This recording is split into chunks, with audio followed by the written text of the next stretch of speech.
Brothers who've struck it lucky know. The worst part of rebirth is ending up in the wrong body. And I was reborn as a trilobite at the bottom of the Cambrian food chain. Eat it, become it, surpass it. I devoured a giant anomalocaris. I grew to over 3 feet long. With every meal, I'd forget something. I forgot my own name. But I don't care. I only remember that I have to survive and get stronger. My final target is a fish that can breathe air. But he doesn't know that the school of silver pomfret behind him is all me. In the spearfish's memories, there seems to be one fish with 3 or 4 second-tier talents that left the main school long ago and has been crawling ashore. Its bone plate signal is dull, like something's pressing on it. It's adapting to air. If I eat it, that ticket to land is mine. Stay alert. Gather up.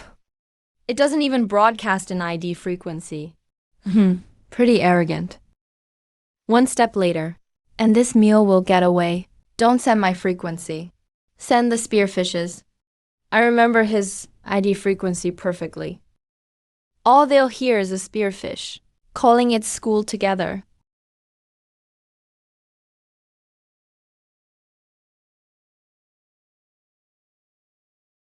Stay alert. Leave.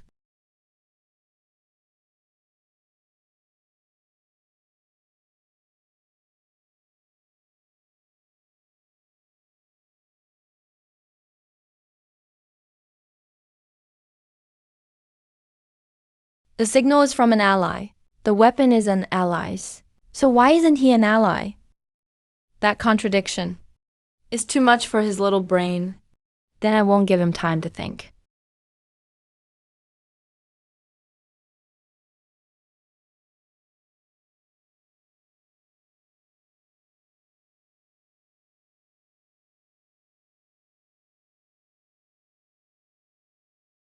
Four jet groups build pressure.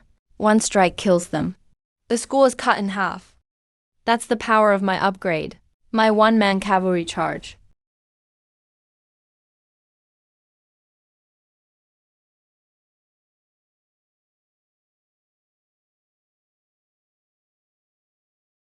Fully armors up in seconds. This rapid evolution talent is something else. You're not running. Want revenge for your allies? Fine. Whether it's confidence or stupidity, that courage deserves my all.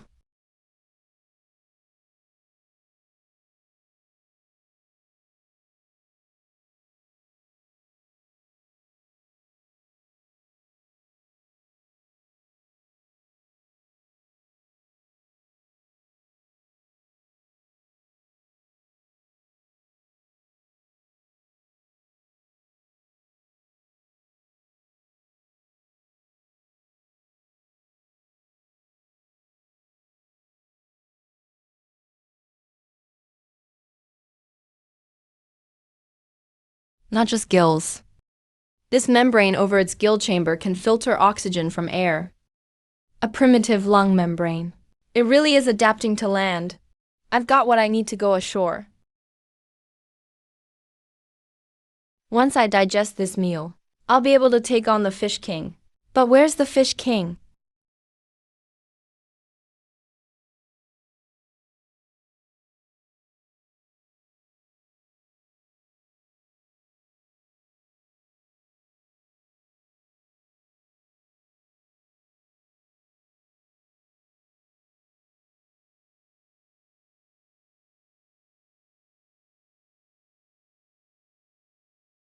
This acid is stronger than any poison I've made. It's on a whole other level.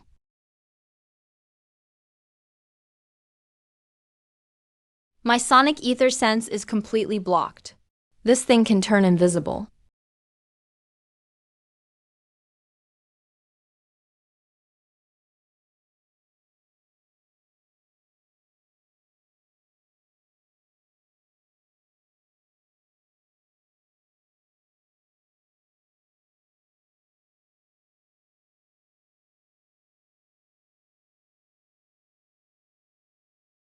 My sound waves vanish without a trace.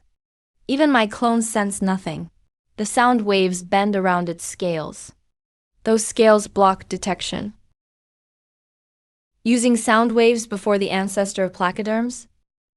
Amateur hour. He may have invented this whole system. He can turn me into a dragon.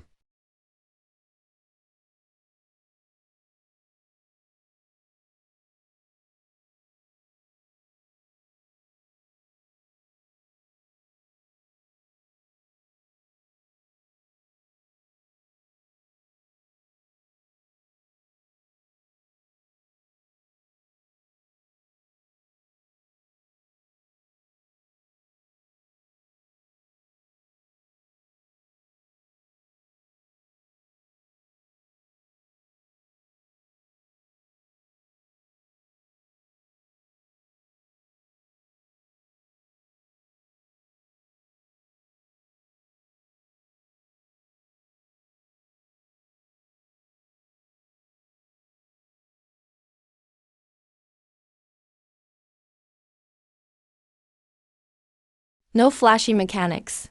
Just absurdly high stats. One casual hit has truck-level force. His acid hits like a machine gun. He's targeted only me from the start.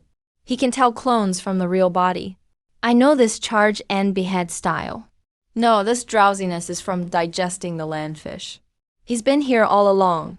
The Fish King didn't just arrive. He's been waiting for me to eat the landfish. Waiting for me to get sleepy. The landfish is bait. A lone piece of bait.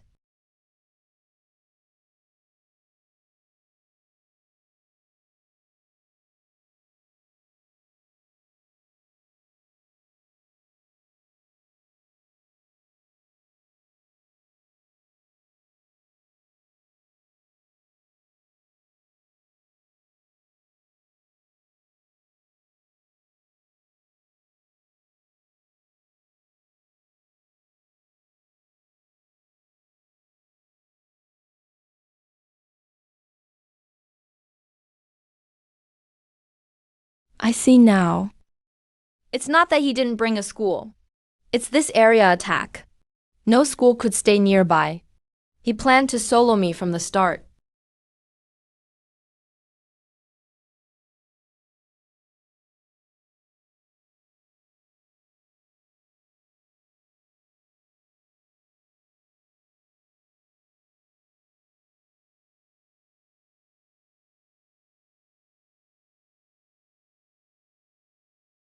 The landfish's lung membrane memories are surfacing. If I don't find a place to sleep and digest soon, these fragments will take root in my mind. The school is closing in. That sonic wave was their rallying call. If I wait, they'll trap me in the water and I'll die. Get ashore. Find somewhere to sleep.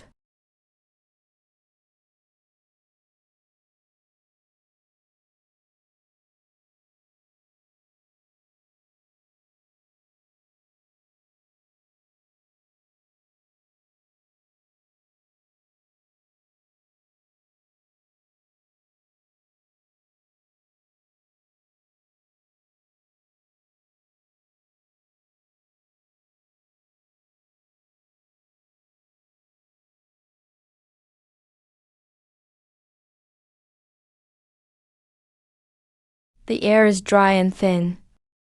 Too few alveoli. The capillary network is too sparse. Most of the oxygen I inhale goes right back out. Humans took hundreds of millions of years to max out their lungs. I'll catch up in a few seconds. Land, sky, plants. The feel of wind on my shell. I've seen this before. In my past life as a human. I stood on land for over 20 years. In this life, as a trilobite, it took 500 million years to return ashore. It hurts, but way less than underwater. The acid boring into tissue gets half diluted by air. Take a hit, and my acid resistance grows a bit. The more often he attacks, the faster I evolve. Come on, don't stop.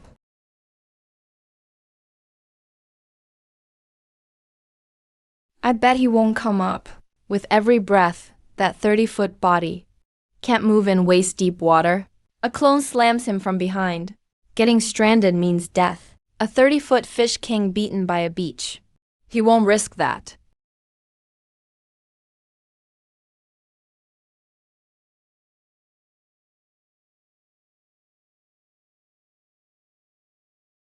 He's not admitting defeat. He's destroying the body. If these remains enter my mouth, they aid the enemy. He'd rather starve himself. Then let me have one more bite. A 30-foot hunter, who calculates better than I do. 6 lines, 32 down to 26. In front of that 30-foot net mouth, it only lost 6 lines. What a deal. Ever since it could remember, the fish school had been migrating. Before the sea turned murky, they migrated. After it did, they still migrated. No destination. Or rather, the destination was always being on the move.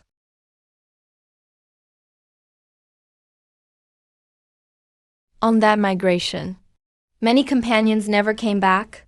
He couldn't understand why the Fish King stopped him. Something a fish couldn't understand got lodged in the cracks of his shell, like a grain of sand. It rubbed for years. He retreated to deep water and looked back at that beach.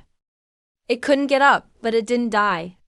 If it didn't die, this land could hold a fish. His kind didn't dare go ashore. He wrote down that conclusion and the island's location. In the whole school, he was the only fish to leave this island and address. The spearfish's frequency was identical. Every vibration interval was exact. Too exact. The last time he encountered such perfection, the grain of sand in his shell crack finally wore through. The pieces fit perfectly together. He understood the Fish King hadn't stopped him back then. It stopped the thing in front of him.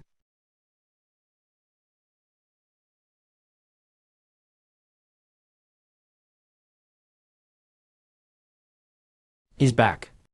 That land he'd spent his life trying to reach was finally beneath his feet. The landfish finally relaxed. Before, even when I devoured dreams, they were all fragments. This time, I swallowed the emotions too.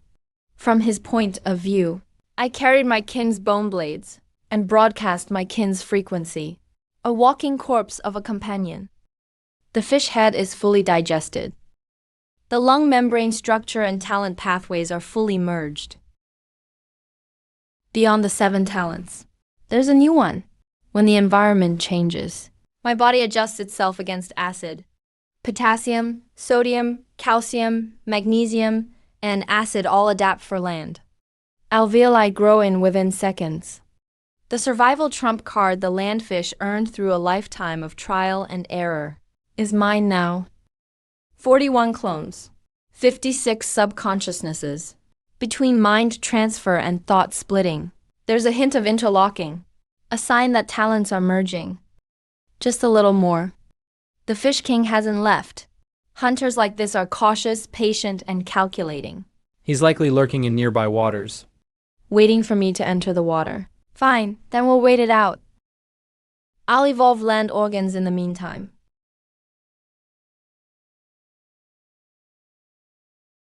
I can walk now. Fins become legs. 500 million years of evolution. Done in one afternoon.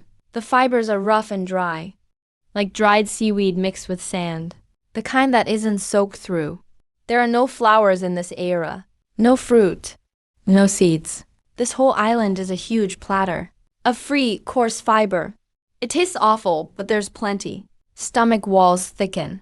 Digestive glands secrete cellulase. It converts less efficiently than meat, but it's edible. I don't want another bite. No problem. I may not have much, but I've got lots of clones.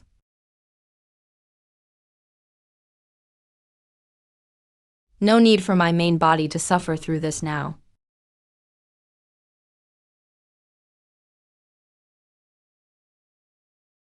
Each step up the food chain loses some energy. Plants taste awful, but there's plenty of them. The landfish came here. He saw this as the end of his species' migration. He couldn't bear to touch it. And guarded it his whole life. All for nothing. What a waste. It's a good island. It should be put to full use. If he's watching from above, seeing this island feed a badass would probably comfort him. In the landfish's memories, this is an active volcano. An active volcano? Nice. Later, I'll have a clone take a lava bath. If it evolves heat resistance, that's another free instinct. Last time I survived, half of it was luck. The Fish King beat me in size, scales, and sound waves. My clones are already making up the size gap. The hard part is that armor of scales. It blocks slashes and pierces, and screens out sound waves. I've never eaten it, so I can't make it from nothing. Wait, that's right. I have ecological adaptation. I don't need to calculate the structure. Let my body take hits and crash into things. I slashed the landfish dozens of times, and it evolved slash-proof armor right after. That ability is mine now.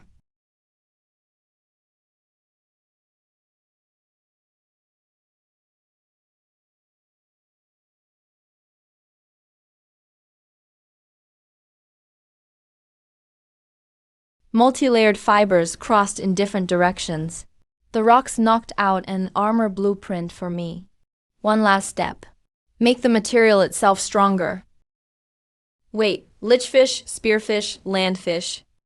I've devoured all 3 material boosts. They already fused on their own. Besides faster infusion, there's something else. I just never got around to checking it. It briefly boosts material properties. 10 times more efficient than close-range ether. I'll call it material runes. 3 identical talents can merge and ascend too. Hardness can double or triple for a short time. But it's still not enough. This structure can mimic impact armor, but it can't stop a punch. The Fish King's sound wave is a wide shockwave. Even with a thick shell, it turns the organs to mush. I can simulate impact with rocks. Sound vibration is hard to simulate. Then I'll jump off a 3-story building. The impact is about the same scale.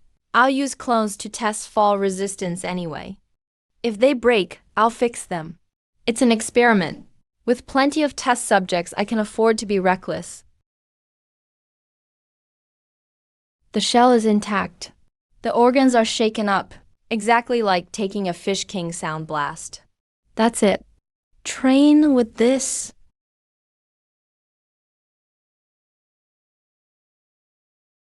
Shockwaves pass through hard shells. Honeycomb cavities absorb the vibration layer by layer. The Fish King's wide sound waves are perfect for testing this defense. If dozens aren't enough, do hundreds.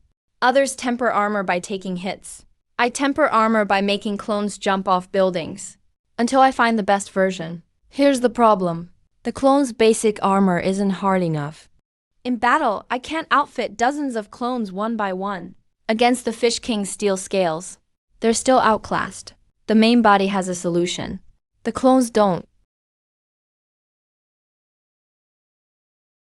There's a trace of ether on the island. Another awakened one is hiding on this floating island. False alarm. I thought the Fish King had come ashore. A first-tier little thing. Perfect for a snack.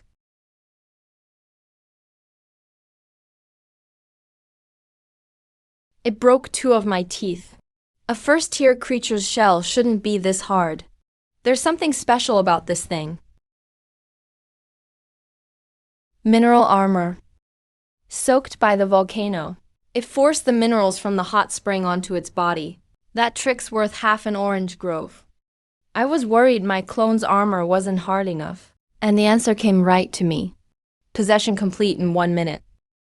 The shell's hard, but the door's unlocked. Squeeze in through the cracks. This whole fortune is mine now. The outer layer is nearly as hard as quartz. The fabric layer spreads the impact like a web. The inner layer is even tougher. Nice. My armor already has a silver base. Going online would have been a waste. Add this mineral layer, and it jumps up a level. Volcano snails spend their lives in hot springs. Only with me will this armor see blood. One more subconsciousness. The total number of clones hasn't changed. The depth of my mental split expanded on its own. It grew without devouring anything. My talent is evolving on its own. In the spearfish's memories, this is a sign of fusion. Back then, it fused cyclic metabolism with rapid growth into a rewind anchor. If I fuse all three, I might reach the threshold of Tier 3. Just a bit more. I can already see the way. All that's left is timing. 56 clones change gear at once. Mineral armor, honeycomb cushioning, gel shock absorption, every layer in place.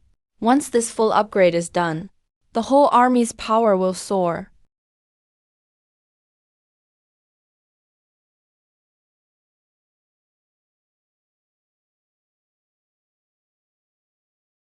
Tier 3 breakthrough failed.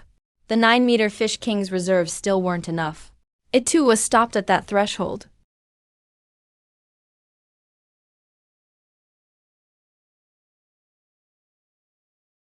A signal gathering its own kind, yet belonging to none of them. No defining traits, no flaws. A perfect anomaly. The walking fish fell for this kind of perfection before. The Fish King won't.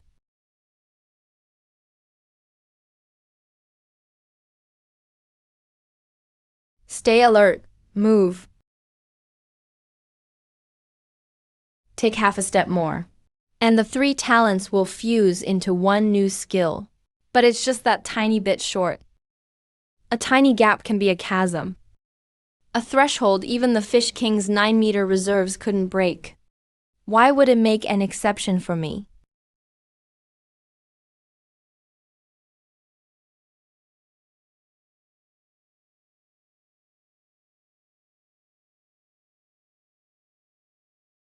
These ancient wings are too heavy, built on 7 talents, plus the hook blade's requirements.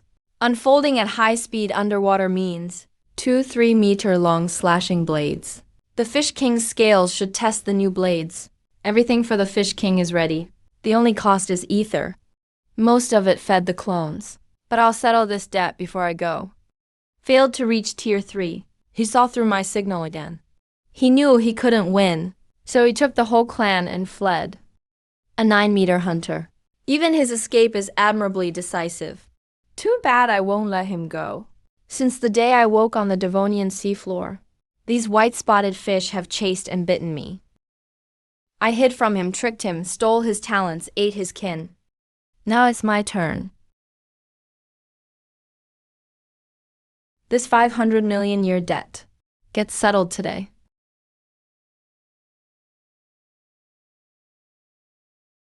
This was the black scale fish's 3rd migration. The first time, a signal like kin, yet unlike any of them, rang out. The Fish King turned around at once. Many companions never came back. The second time, over 1,000 days ago, the same signal, the same forced march. This was the 3rd time. From the first 2 times. Once that strange call vanished, they should stop and rest. But the Fish King didn't stop. The route began to turn. Northeast, west, back and forth, like something blocked them from all sides. The Fish King was detouring. Every route was an escape. There was no static in the bone shards. The sea was dark, but quiet. After 3 days, he felt safe for the first time. Landfish signals, alert, gather. A second saber-toothed fishes. A third spearfishes. 3 dead companions were catching up from the darkness behind. Mechanically flat. Over and over, alert, gather. After getting a reply, those 3 voices grew more urgent, as if eager to rejoin the clan. The next second, dozens of signals burst from the bone shards. Front, back, left, right, above, below. Every direction had them. Everyone was a dead companion.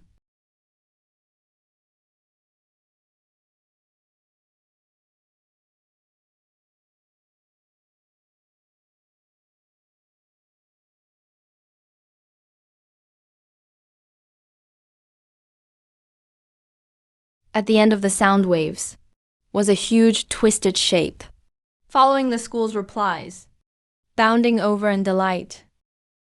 That thing's echo was different every time. Sometimes it was whole, sometimes dozens of fragments.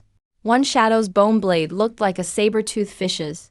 Another's armor pattern looked like a spearfish's.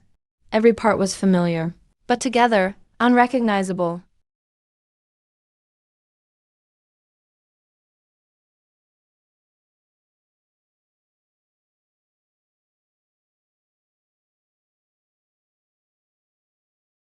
Black rock on three sides.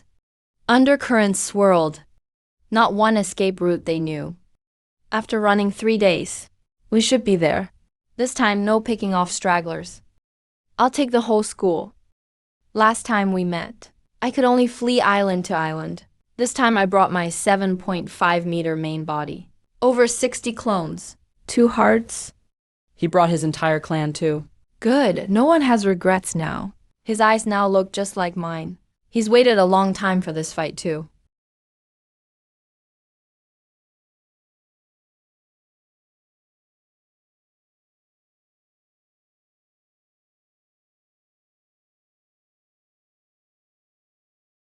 The hunger of 60-plus bodies weighed down like a mountain. Perfect. Pour it all into this strike. Nearly 100 tons of momentum condensed into one force. This hit could collapse a sea cliff.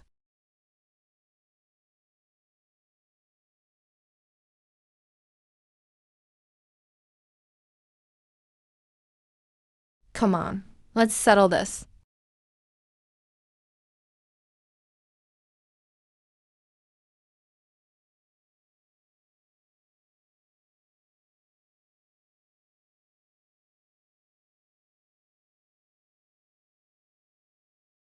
Canyon terrain plus guardian resonance. Tripled the sonic force and more. The first few clones' guts were mangled. It hurts. Hundreds of pains stacked together.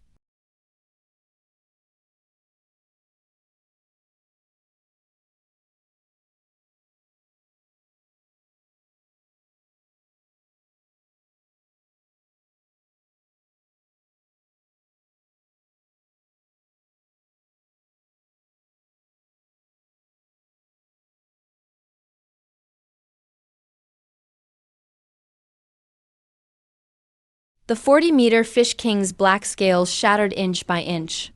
At 30 meters, it whipped its tail. A blasting sonic wave surged ahead. Like hundreds of steel blades stabbing my brain at once. The shockproof honeycomb layer, under dozens of times. The amplified sound waves, cracked apart inch by inch. Many clones were biologically dead already, but their momentum remained.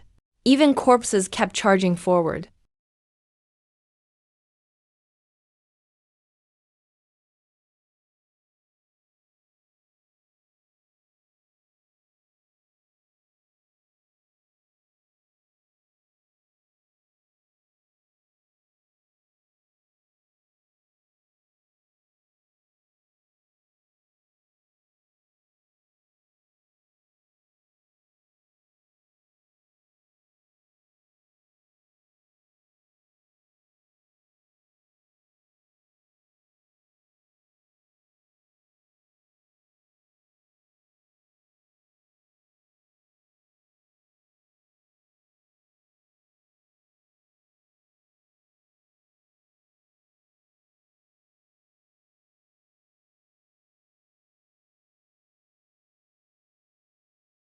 On this pile of charging corpses, he touched the gate to Tier 3. Shattered again and again, reformed again and again. The line between me and them blurred long ago. Every being called Shen Yuan, now merged into one will. Come on, fight to the death. End everything from the past.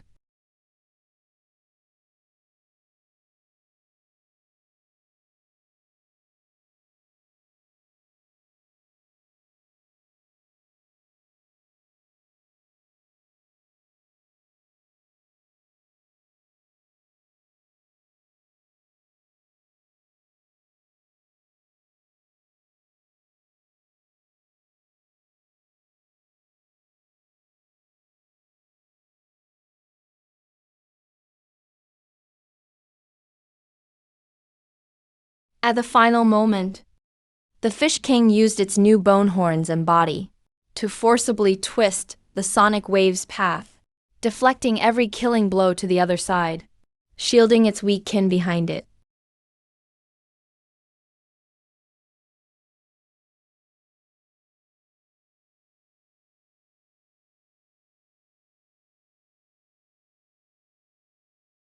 Like its departed companions, giving one last blessing.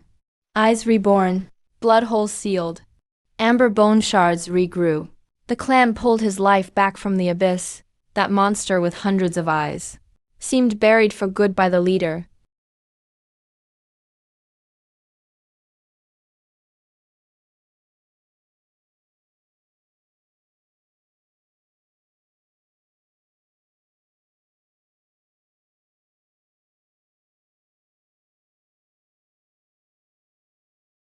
Alert.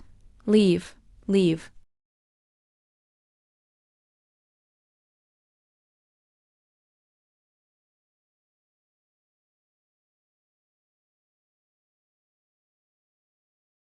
Did you take it? This is my final ripple.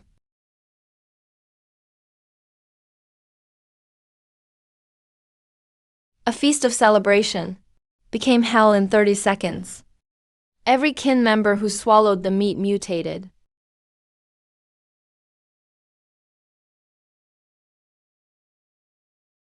Hunt, gather, hunt, gath.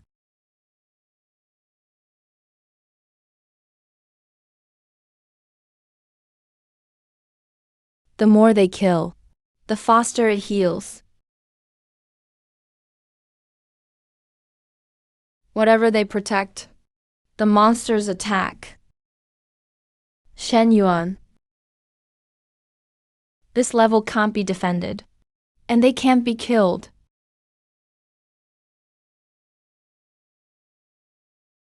Break them into smaller groups. Force can suppress monsters, but not a rain of bugs.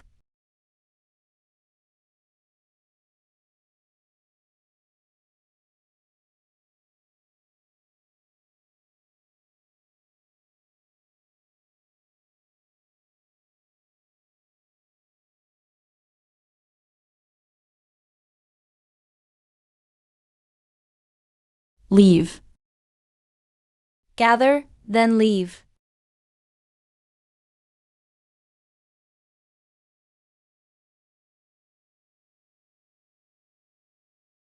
Leave.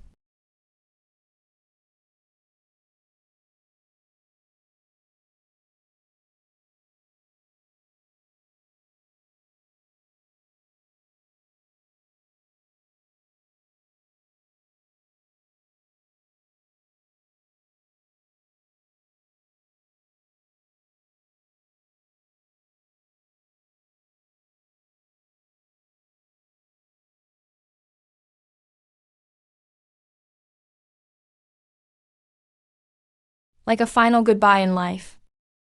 Like falling asleep. I was shattered. I have to piece myself back together. The moment we collided, a barrier shattered with a boom. The Fish King's sonic blast tore off half my body. Even the rewind anchor can't fix it. A body only a week old really can't beat him. The instant my body broke apart, every piece of every clone's remains, every cell felt it with me.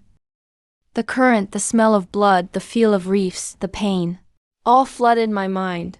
The three talons intertwined, shifting forms, splitting myself, sharing talents. As long as ether remains, dying once only costs some biomass. This is called a consciousness collective.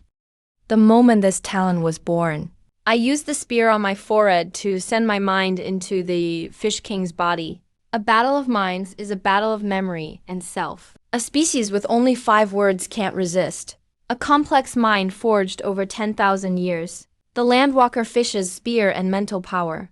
That's how the rest were brought down, blocking the secondary mind's charge, while multitasking. Even I have to admire that will.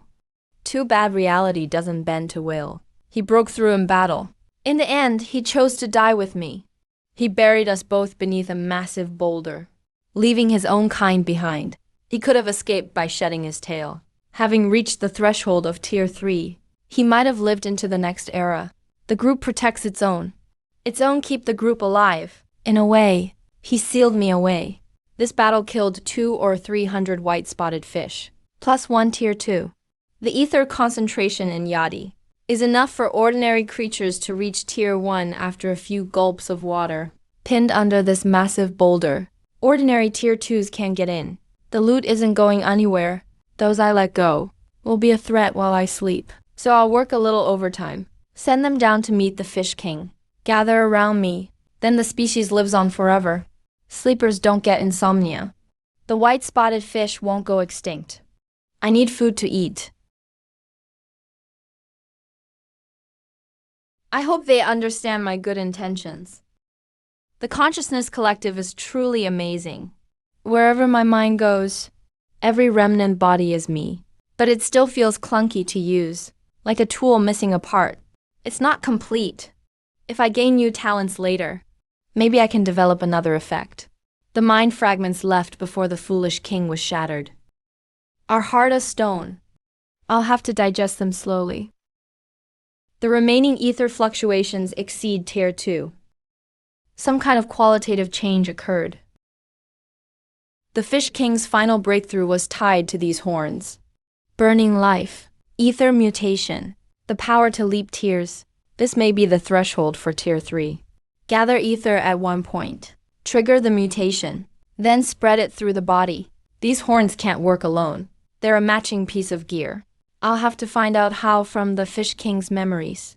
Talents arise from self-awareness, or are taken from others. The more complete the self, the more it can carry. Talents can merge together to free up slots. But once I have enough, how do I reach Tier 3? I don't have a clue. This one got farther than I have. When the Fish King woke up, he already had 7 talents. But none of his peers were around. Where did they go? And how were the white-spotted fish born? This dream was clearer than ever. Like watching a movie. Probably because I only swallowed part of his mind, not his whole self. The Fish King wasn't white-spotted at birth. The white-spotted fish school actually came from the unrelated greenstone fish.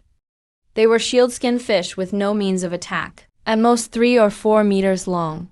The law of the jungle ocean gives nothing a chance to live in peace. Individuals disappeared every day. Back then, the Fish King was just an ordinary fish in the school, except for a few extra gray stripes. Back then, it should have been called a gray-striped fish. That was the one that gave birth to him. He could only watch helplessly, as it fled in panic, driven by instinct. After that, whenever he passed the river, he'd instinctively want to rush in, then quietly leave. Tier 1 couldn't change this ocean.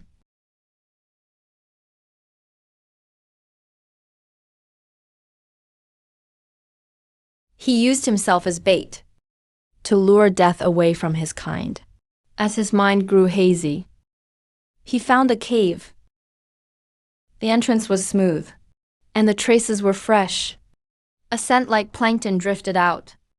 With one slight breath, strength returned to his body. A fish he'd never seen before, with a white patch on its forehead, a full 4 or 5 meters long. It had no wounds, nor any sign of poisoning, as if it had died of old age. That meal gave him the ability to spray acid, a body that could move through sand, and a mind that began to analyze. For some reason, he thought of that hunting ground. He led the school there to search. They found another cave. With every tremor, his kin felt a strange stir within. He figured out 2 frequencies. Gather and leave. Dig underground and there'd be prey. So that's where their habit of hunting sleepers came from. Where did they all go? Why did they die in that coral zone? How strong were those gray fish? Why did they never appear in the ocean? Those 2 questions troubled the Fish King all his life, dying of old age, dying in a crisis. Their bodies happened to feed the next generation. This doesn't seem natural. It feels like a planned gift. Who's feeding the white-spotted fish? Damn. There's someone else behind this. What kind of fish is this? No wonder the white-spotted fish swept the ocean like they had cheats on. They never failed when digging up sleepers. There's no chosen prodigy blessed with luck. It's just another old thing pulling strings in the dark, fattening them up before harvesting. The parasitic worm in his memories vanished overnight. The keeper stepped in and punished it. It ordered the fish school to turn around, like a shepherd steering sheep from predators. Sleepers, basic fish schools. Herders, a 3-layer food chain. Layer upon layer. If they dig up something extraordinary, the basic fish are the first to suffer. Before sleeping, it's basically seasoned settlement. The herder will surely drain the flock dry. I'd do the same. Accumulation, 102. Only 2 more than me. Yet it woke years earlier. On the scale of sleep, 10 years means nothing. On the scale of evolution, it's enough to change everything. What about those with 200 or 300 accumulated? They woke decades or centuries early, while others are still asleep. Keep raiding their homes. Grow exponentially like a snowball. Every danger I've faced has the mark of a forerunner behind it. They want to wipe out every one of their kind that wakes later. The second talent I inherited from the Fish King.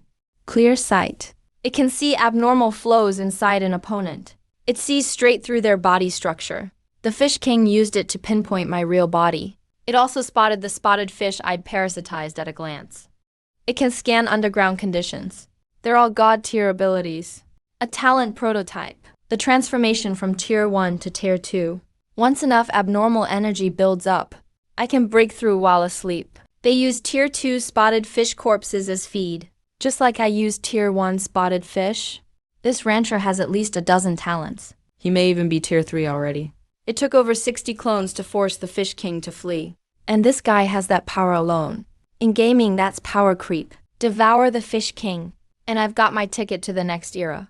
With 7 talents, I'll surely reach Tier 3. The herd turns over the seafloor. Harvest Tier 2 prey. Then go ashore for the colorful leaves. In a real fight, my collective consciousness is hard to kill. But losing one main body could drain my ether and keep me asleep for a century. That would waste an era of progress. Who knows what dirty tricks this old rancher has? To target consciousness? The gains are unknown. The losses could be immeasurable. Kill him. Wait. The fish school has been migrating since it could remember. Was what chased them really an enraged hunter? The attacks that came at regular intervals, were they pursuit or scheduled harvesting? The spotted fish school is still being herded. The small piece is the hardest. As if it holds some obsession. The larger piece contains 4 talents.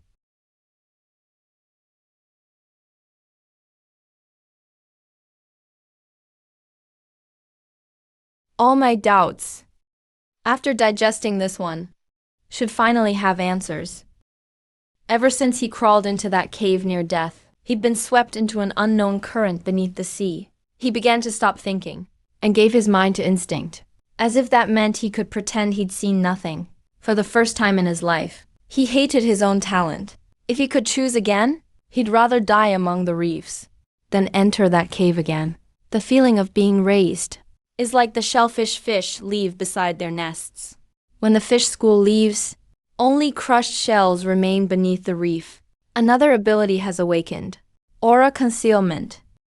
It hides me from prey, even from my own kind's sonar. He feared that one day he too would suddenly disappear. At the start of many hunts, there'd be an unnatural sway in the current behind him. He could see tentacles on many prey. He never caught that kind of prey. He would lead the fish school another way, usually toward cold waters full of prey. That Dunkleosteus that chased him that day, did it have a tentacle behind it too? Maybe when he first fed at the coral reef, it was already standing behind him, waiting for him to bring his school, quietly pleased by their growth. He didn't know the consequences.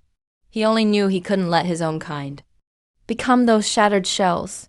He began taking charge of the school, making his signal the top priority. But how could they shake it? Besides the abyss, nothing in the sea seemed able to fight it. There were always 6 leaders. Once an old leader left the school, the strongest one always took over. And now that one stood there. Through countless days and nights, his mind kept speeding up, working through every detail. This ability was later called thought acceleration. It was one night, When he sensed the harvest was coming, run together and they'd all be wiped out. Split up. Whoever lives, lives.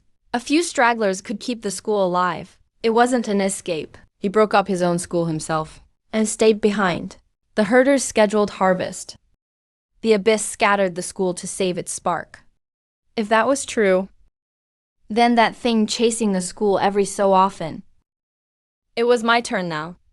After crossing the abyss, he stayed at the very back. For 7 days and nights, he used himself as bait, buying his kind more time to live. By the last day, he didn't even have the strength to swim. He planned to lie there and wait for it to eat him.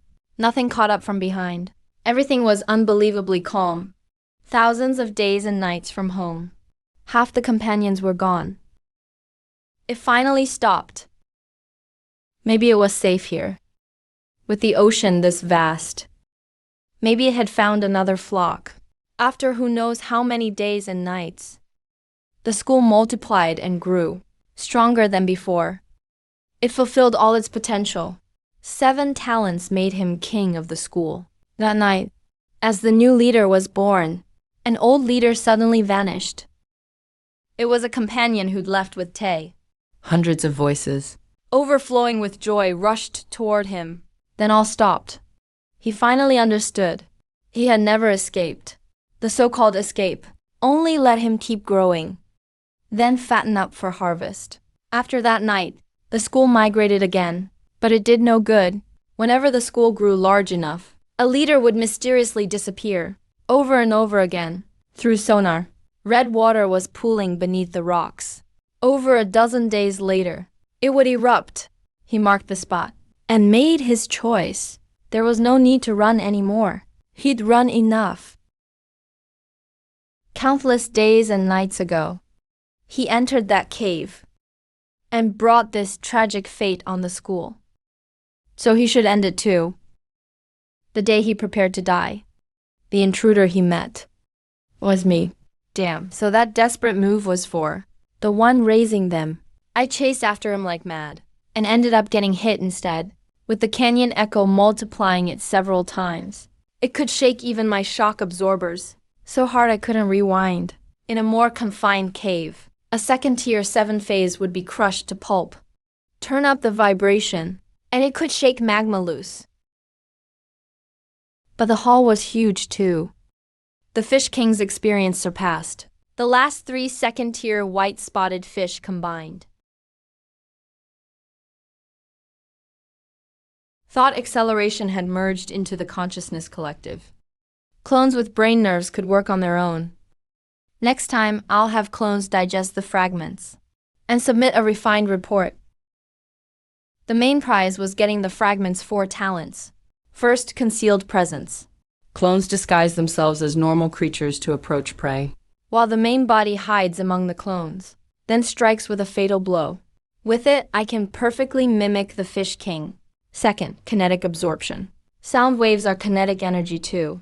The Fish King used it to swallow my probe waves. A god-tier skill for attack and defense. This was the biggest gain from the fight.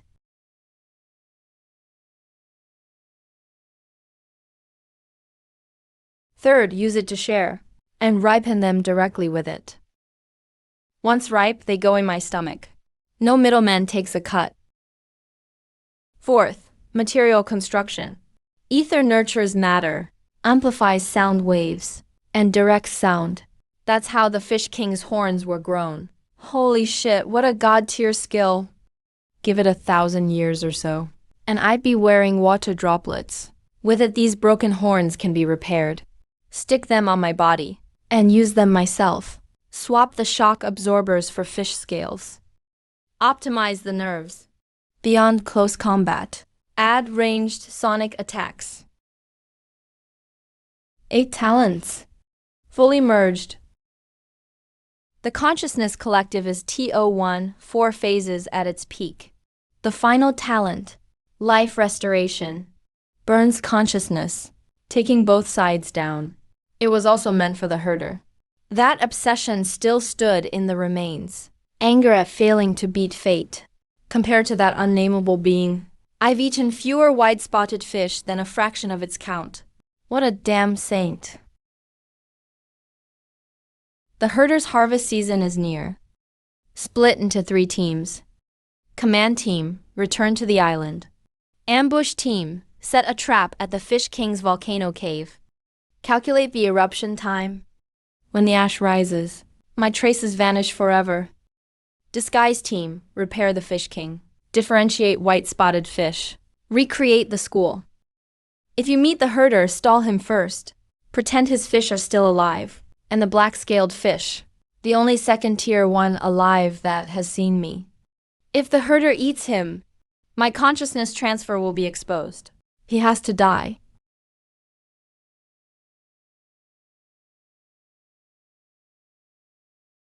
Move out.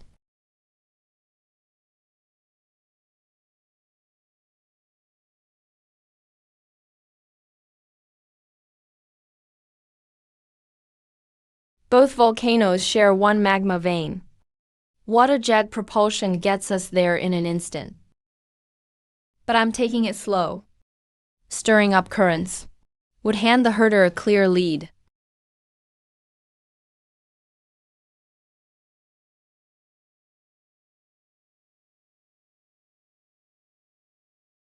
Find control within 50 miles.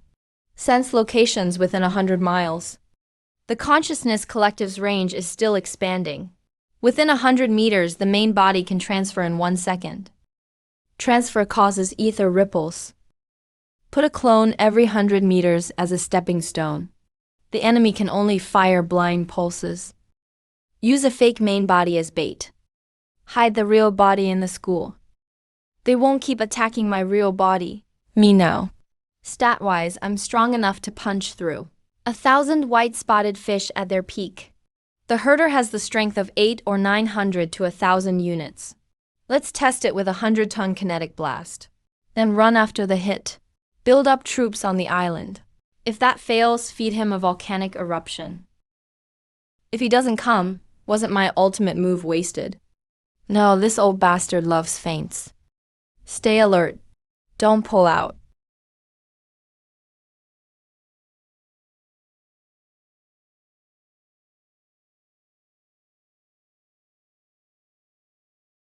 Wait, I can pinpoint his location from far away. Creatures I've modified are all within my senses. Could the herder also use this method to lock onto the white-spotted school? That was the king's voice. But the black-scaled fish knew. That wasn't the king. It had devoured the king and wore the king's skin, like a parasite on the bone.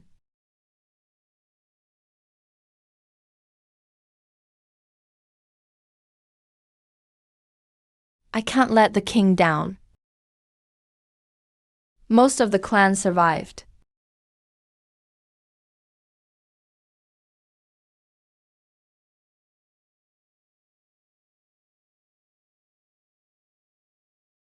Could the king have survived? He's luring the monsters away again. It felt like part of his body was left behind. Every step tears him apart.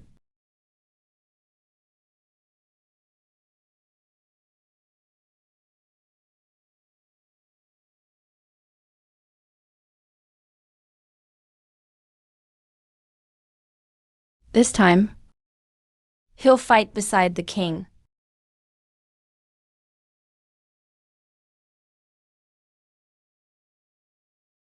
Hooked them.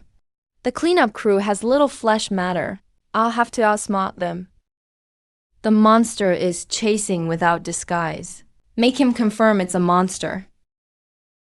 Then disguise another surviving fish king.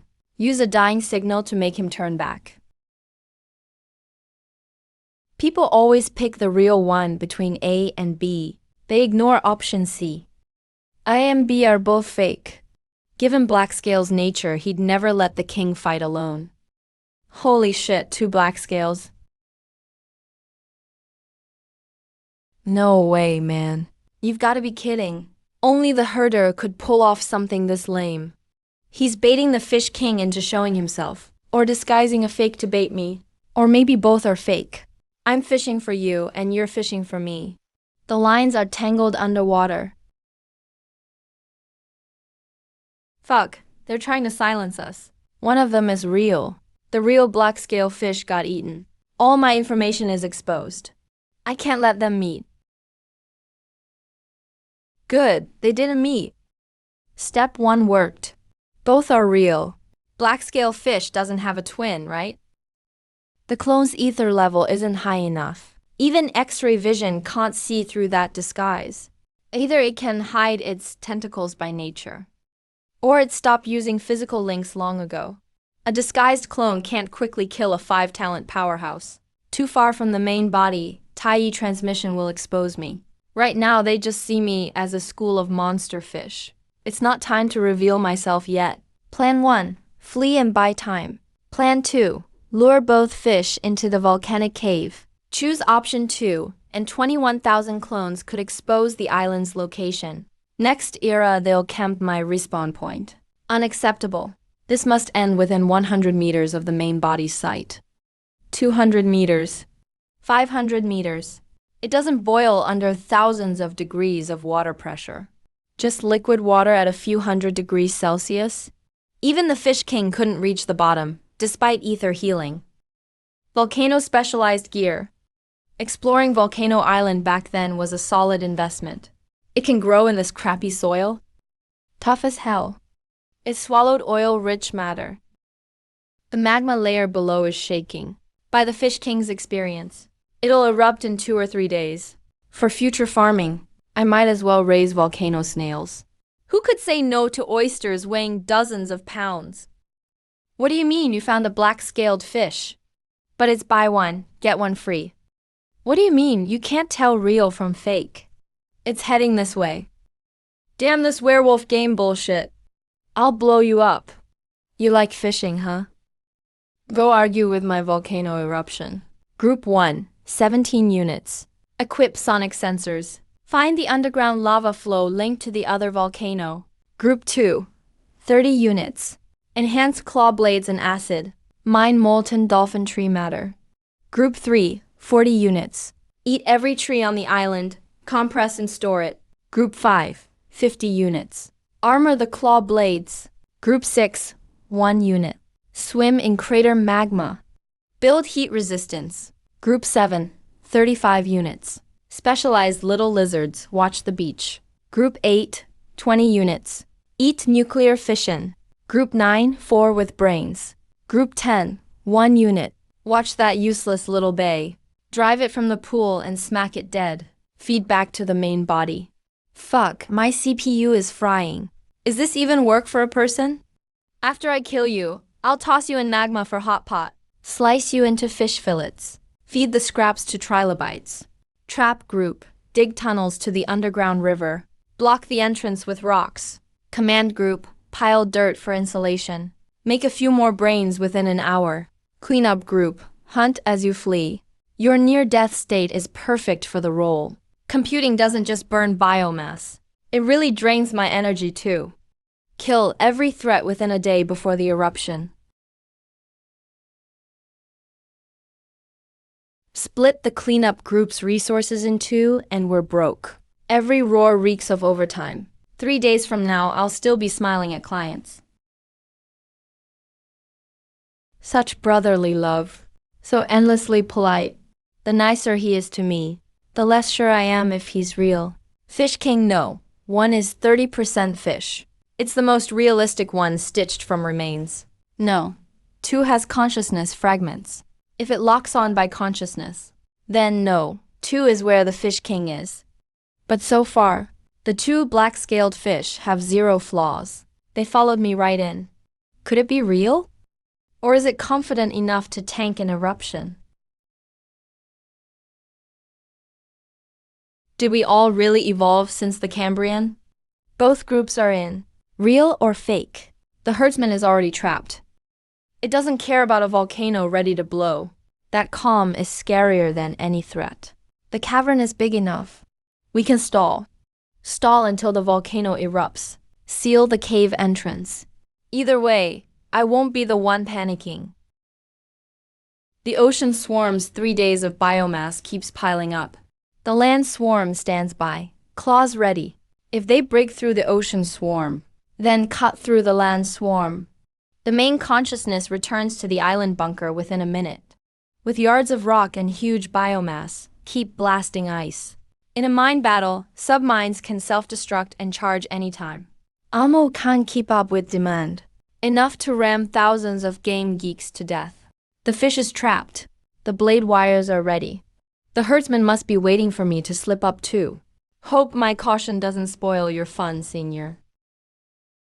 Move. The farther down, the better. The more boulders fall, the faster the magma rises. They don't want to tank 10,000 tons of rock, so they'll have to act. And action means an opening. They made their move. They don't want to go down. A feint. You think you're the only one who can do that?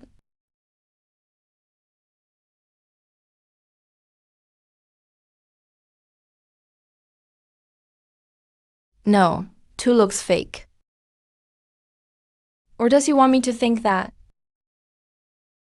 Since they're stopping me from going down, whichever side has more resistance is the fake one. No, 1 is fake. No, 2 is real. Even if I'm wrong, then both are fake.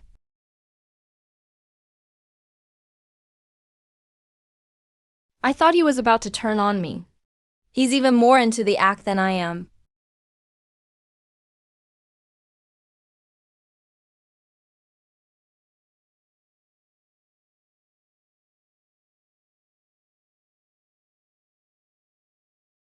Fuck, you have a main body on shore too.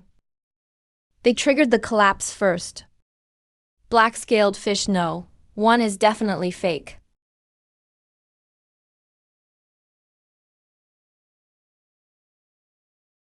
Black-scaled fish, no, 2 is most likely real.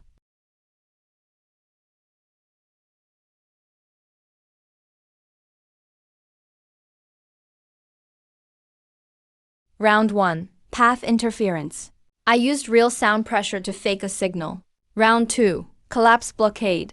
I confirmed no, 1 was fake. Round 3. He triggered the collapse first. While my senses were down, he made no, 1 look like no, 2. The herdsman only played against group no 1. He probably just found out there are 2 fish in the net. Real or fake? Let the Fish King decide. Fish King, wake up already. The stage is all set for you, and you quit on me.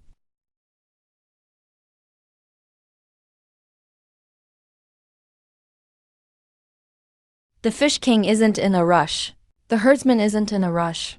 The black-scaled fish isn't in a rush either. You're about to be cooked, and you're still calm? My main body is on shore. I'm waiting for the eruption. Fine, nobody leaves.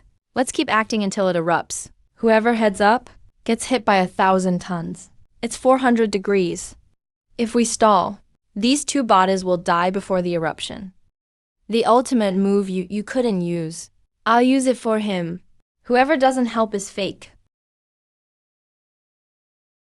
Of course it dared come down. It had a countermeasure ready. The Fish King is using sonic waves on him. Like that useless 3-smoke fish attacking me with pincers.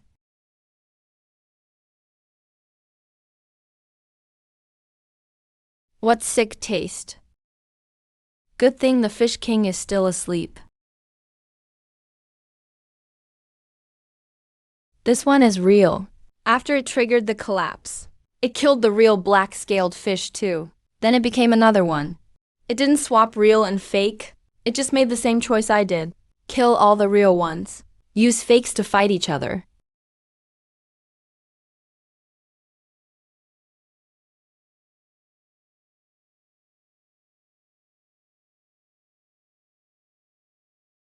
It was there the whole time, watching the 2 Fish Kings perform, making the 2 black-scaled fish fight.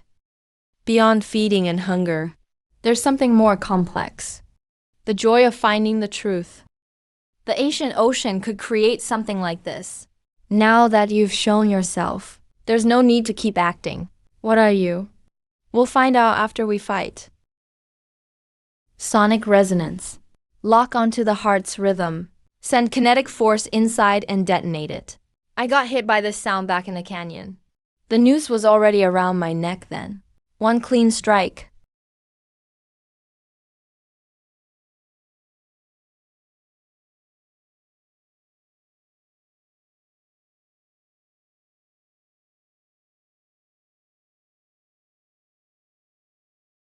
Lee.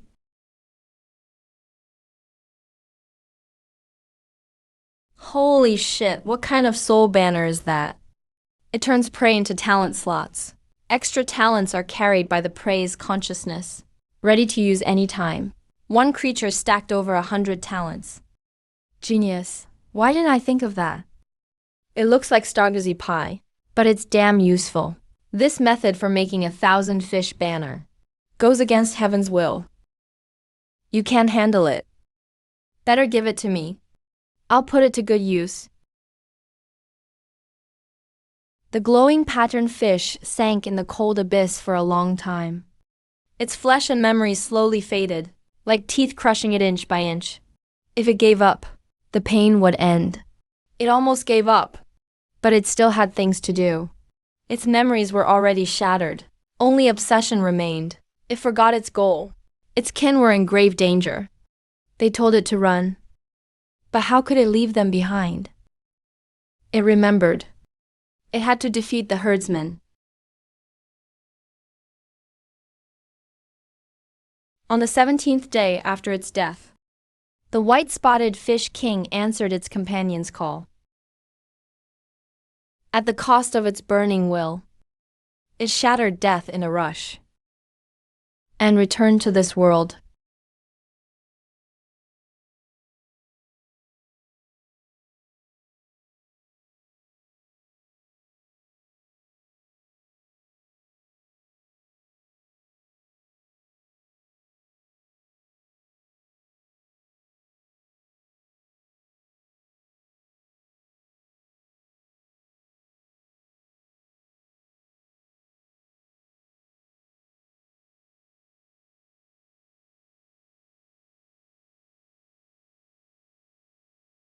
As if another consciousness were fighting for control of this body.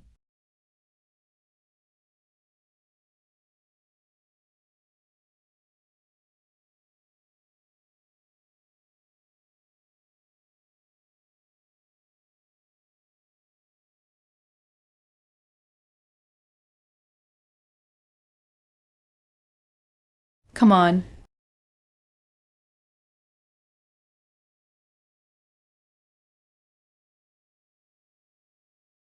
Come on. Do everything you can to please me.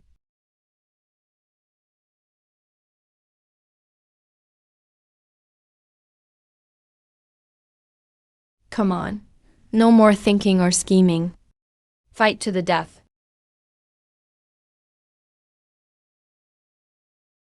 A battle of minds is a clash of quality and quantity. Sub-minds give me endless quantity. Cross-regional memories give me refined quality. One strike, badly wounded.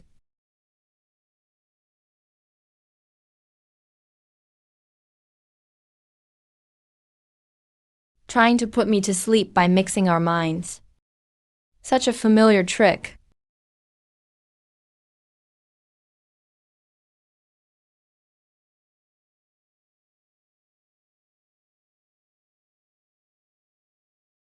Damn, you can do that. If you're infected, at least treat it. Why switch sides right away? That's not how possession works. You should fight me to the death. Contaminate each other. Why run off halfway through?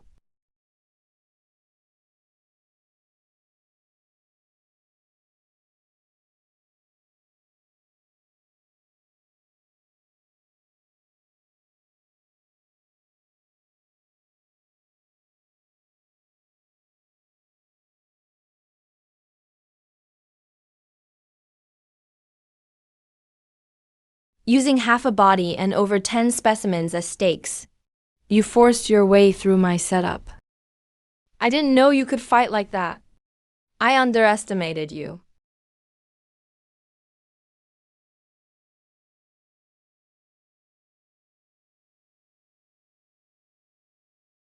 Life rebirth burns consciousness. He only has one fragment left. It's almost burned out. I'll try sending the white spotted fish's mind over as fuel. The fire didn't ignite. Fine, I've bought enough time. Time for me to step in.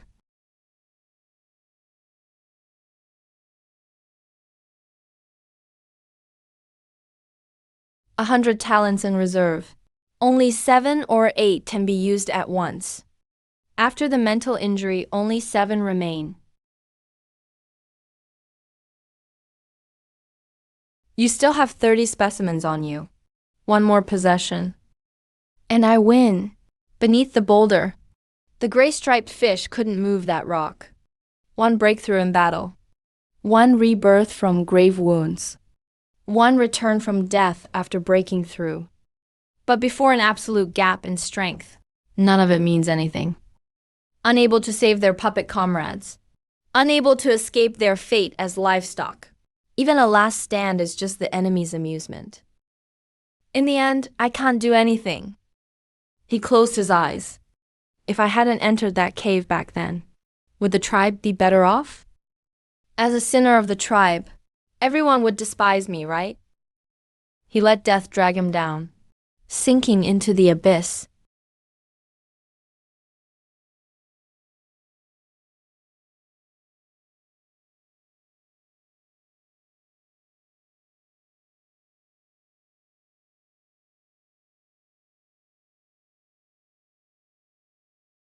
Everyone's strength. I got it.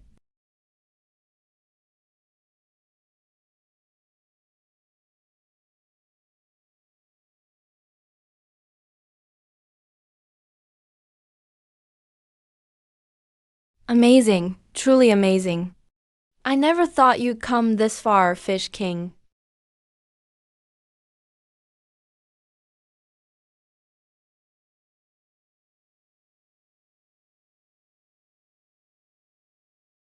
The herder still holds the upper hand, but the prey is unbelievably tough. Its aura keeps rising.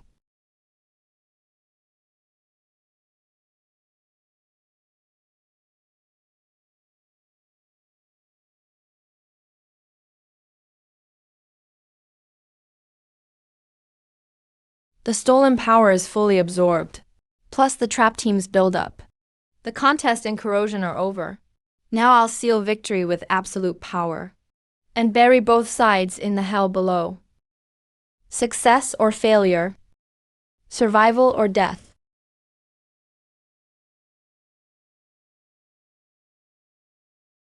At the end of the era, inside the cave next episode, there's only one answer.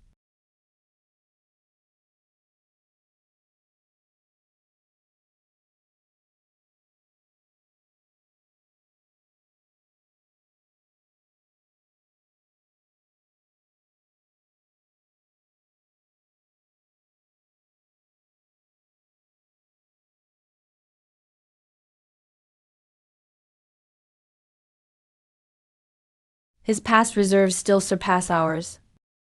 Those here are merely lowly imitators and a rebellious herd. He's laughing at us for showing off before a master.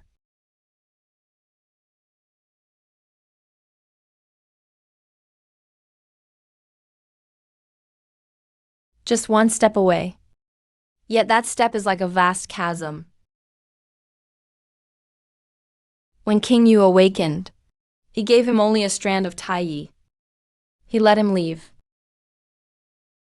No one expected him to do anything. But he stayed, waiting until this very moment.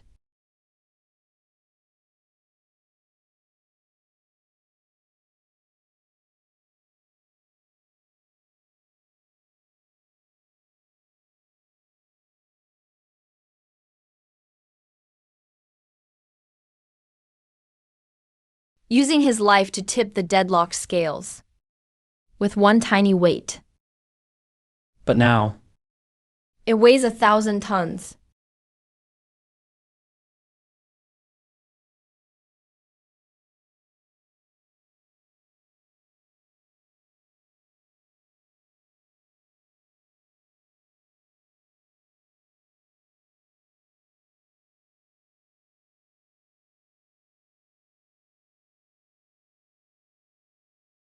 Just one step away.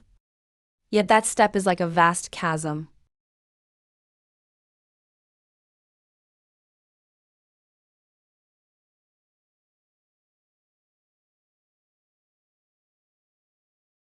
The battlefield shifts for the third time. Three wills keep fighting within this body.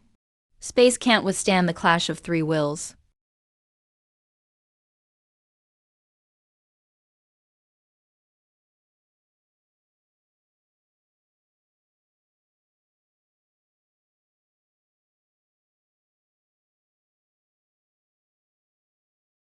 That fish king shouldn't have come in.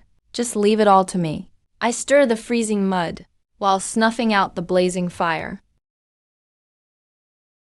You dare countercharge at such a disadvantage. So you do have a mind-based talent. High quality.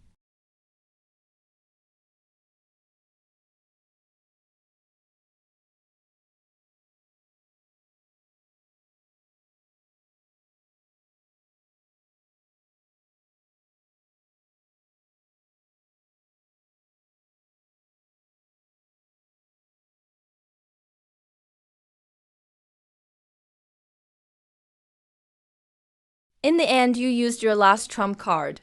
The long online duel is over. Now it's time to go offline. Mind battles are boring as hell. Let's use violence instead. Come on, forget the formalities. Let's use violence. All troops charge. Fourth stage acceleration. Ram him to death.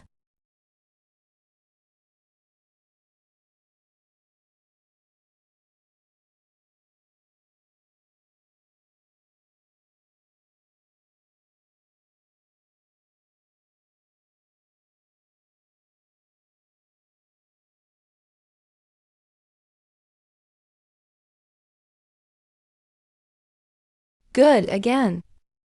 Such overwhelming strength is worthy of such careful preparation.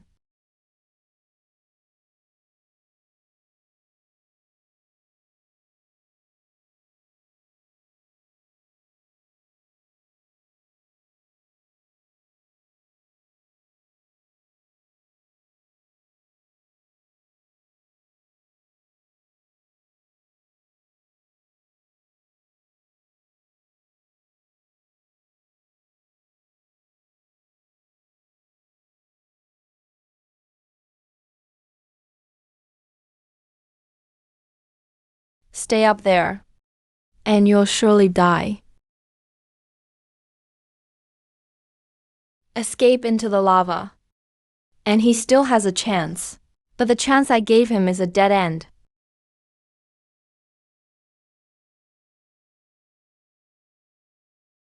So close. So close. That core fusion talent. I have to get it. Mobilize all subconsciousnesses. Push them to the limit. Why are you all so hard to kill?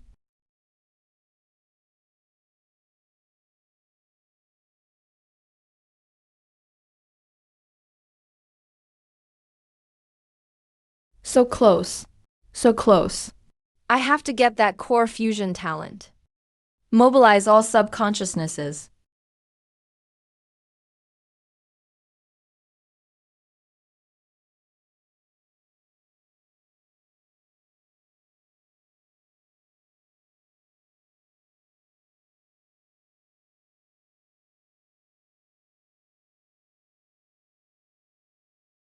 Nature's might swallowed everything.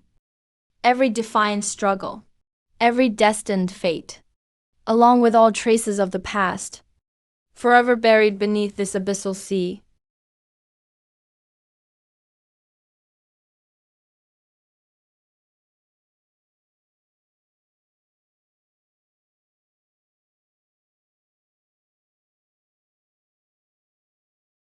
An individual's strength is Too fragile before nature's might. Years later, once I evolve far enough, maybe I'll wield power on this level too. And bend all things to my will. But none of that matters to me now. Tiredness washed over me like a tide. I fried several brains already. Time to sleep.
Keep sleeping.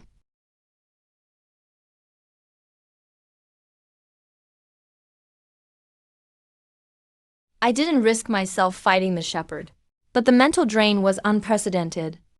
Near the end, my subconsciousnesses forced down the drowsiness. I slept several times longer than before. I didn't dream at all, just pure rest. It's been a long time since I slept this soundly. My previous sleep was basically overtime work and digesting talents.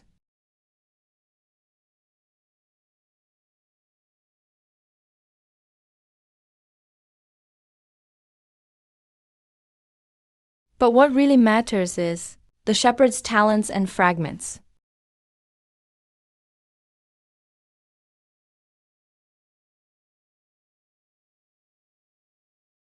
One month later, I'm back.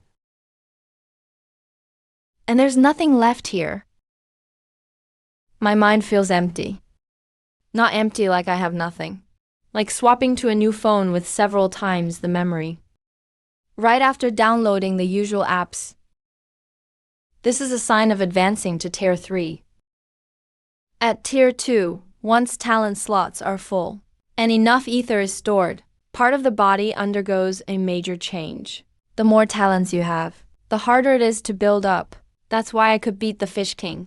Yet he reached the threshold of Tier 2.5 first. And what I harvested from the shepherd not only filled my talent slots, but also forced the build-up to completion, letting me break through this bottleneck. This was loot I seized at the very end, risking being burned by the Fish King.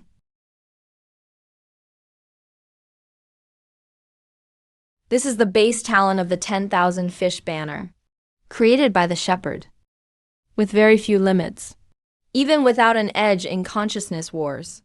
As long as you can win, you can force contamination. That's how he countercharged me from an absolute disadvantage. That Devonian soul refining art even came with a fish material farming manual, plus the full soul banner and cauldron package. How is that brain even built? How could he be this smart? Had I known, I should have caught him and refined him into a clone, then make that brain work for me for a few more eras. See what else it could come up with. Thank you, Saint Fang, for starting this era. I'll carry on your legacy. Saint Fang is great, no more needs to be said. Though Saint Fang has left us. His legacy will live forever. Forever etched in my heart.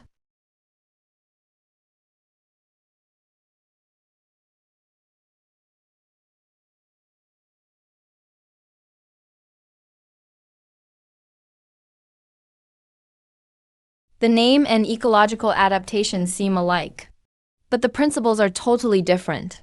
Their levels are worlds apart. Ecological adaptation changes yourself to fit the environment. Its effect is limited.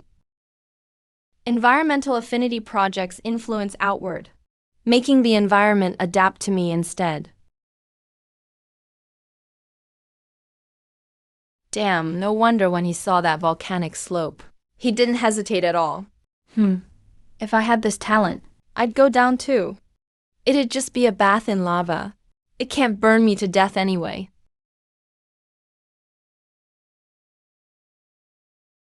Even 1,000 tons of rock overhead can't stop me. I could get out in minutes. Every breath actively draws in ether, multiplying efficiency several-fold. Faster, tougher, and able to heal. Even evolving faster. No fear of volcanoes while sleeping. When the ether tide comes, I can wake 7 or 8 years before my peers. His first mover advantage wasn't from enough Cambrian buildup, but from awakening and absorption-type talent. A core divine skill fused from at least 4 or 5 strong talents. Rivaling consciousness collective. This deal was a huge win.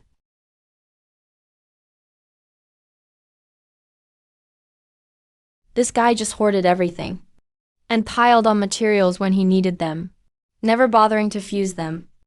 He dumped it all on the subconsciousnesses to combine freely. Let's try our luck. Tier 1 is awakening ether, going from nothing to something. At Tier 2, ether condenses into talents, the first major change.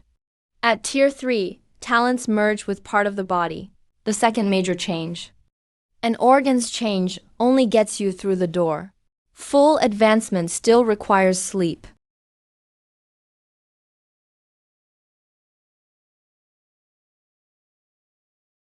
Both the Fish King and Shepherd recorded this, but had no term for the phenomenon. Then I'll name it. An organ that completes its change and drives the whole body upward is a transcendent organ.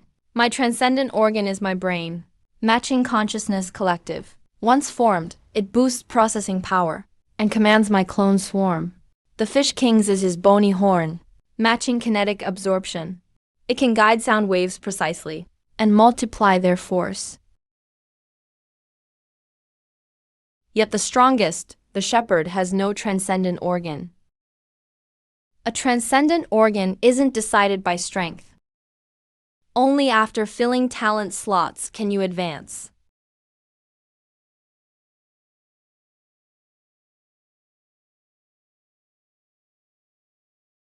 When total resonance reaches the threshold, a transcendent organ naturally forms. By the Fish King and Shepherd's estimates, you need at least 6 talent slots to try forming one. 1 in 100.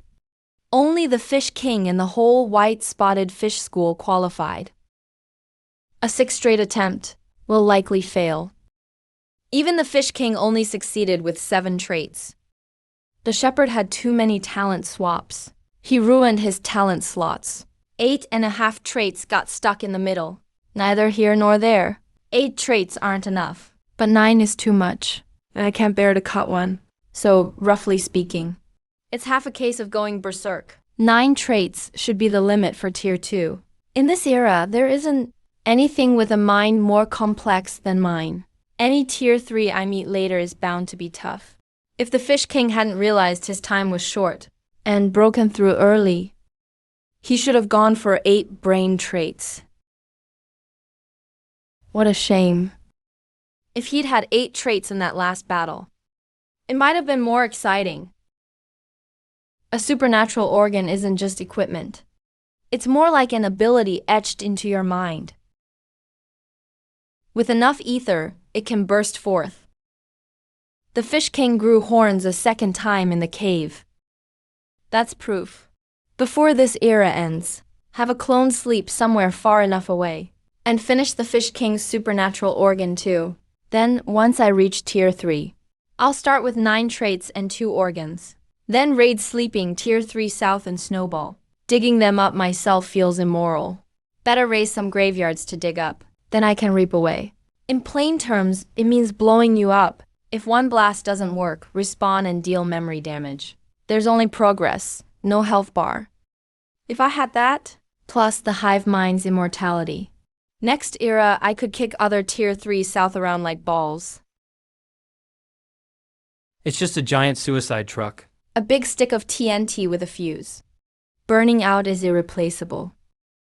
Other than those with a blood feud, no one would use precious trait slots for a suicide truck. My power shot up 4 or 5 times. It's just another life for power trade. Fine, no need to worry about him respawning, so he won't pop up somewhere on land later. Some pitch black thing, shouting about friendship and bonds crushing me. When I find them, I'll have another feast. Leave a few tier 1 south as seeds for herding next era.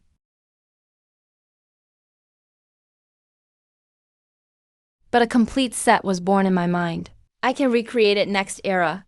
I can't use it myself, but I can have others use it. Raise a few more suicide trucks. Even after I devoured him, his traits still refused to submit to me. Just like you, Fish King. I'll put it to good use, in a way its creator never imagined.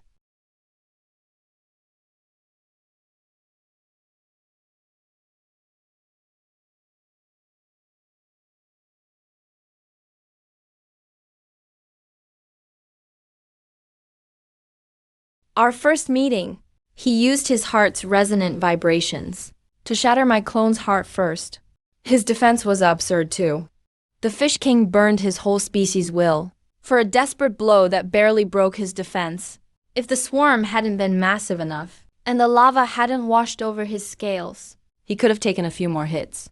That branch monster was still too strong.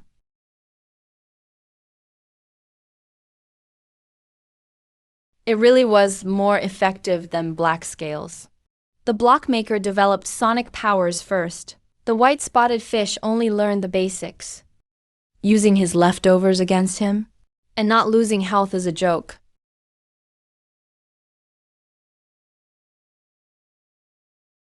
Let the clone have this chance to improve. Remember to report progress weekly. Message me on Ding Talk if anything comes up.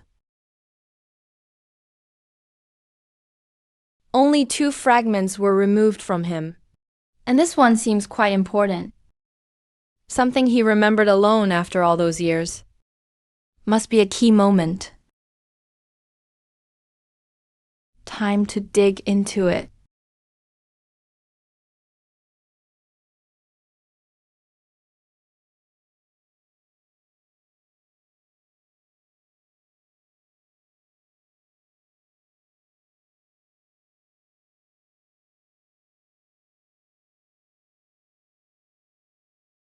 This is the shepherd's memory. Something in the ocean was driving and calling them. It's like fish from the whole ocean were gathering. What could attract such a massive school of fish?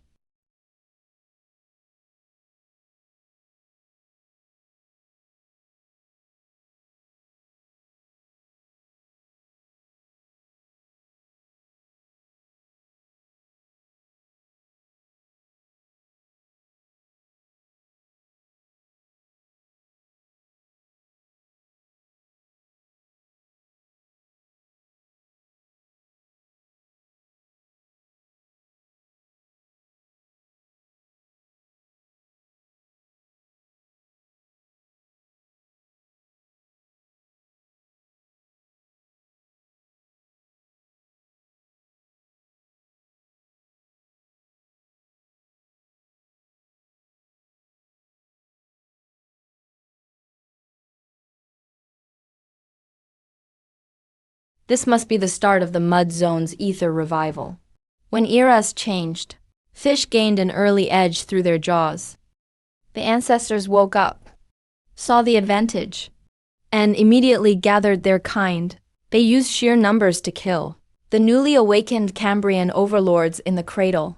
Newly awakened Tier 2 South and Ordinary creatures weren't impossibly far apart. Enough numbers could crush them. Like the newly awakened orange oil. Enough normal white spotted fish could kill it.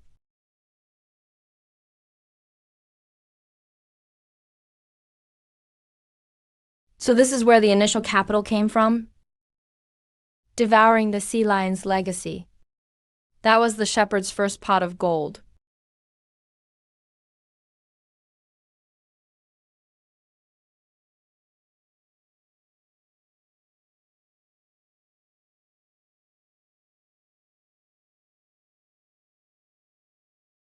After defeating the sea scorpion, the fish, to wipe them out for good, kept searching the seafloor to bury the former overlords forever.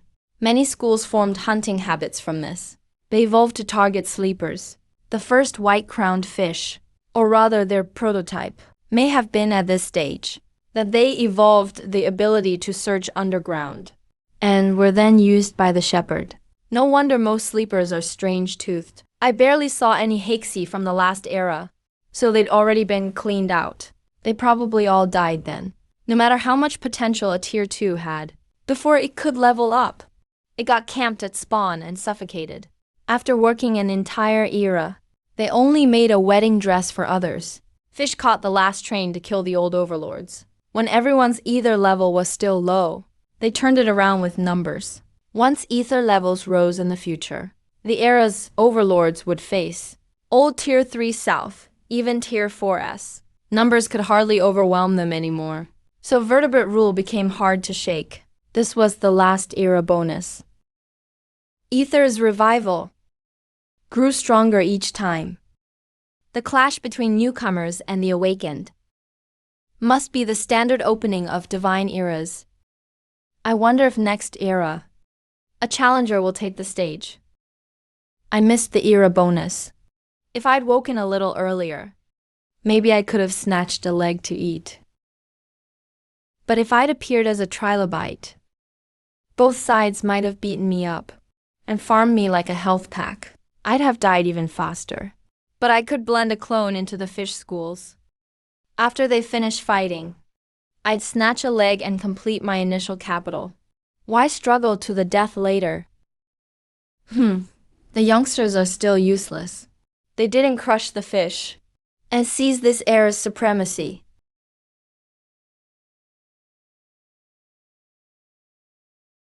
This is the best of times, and the worst of times.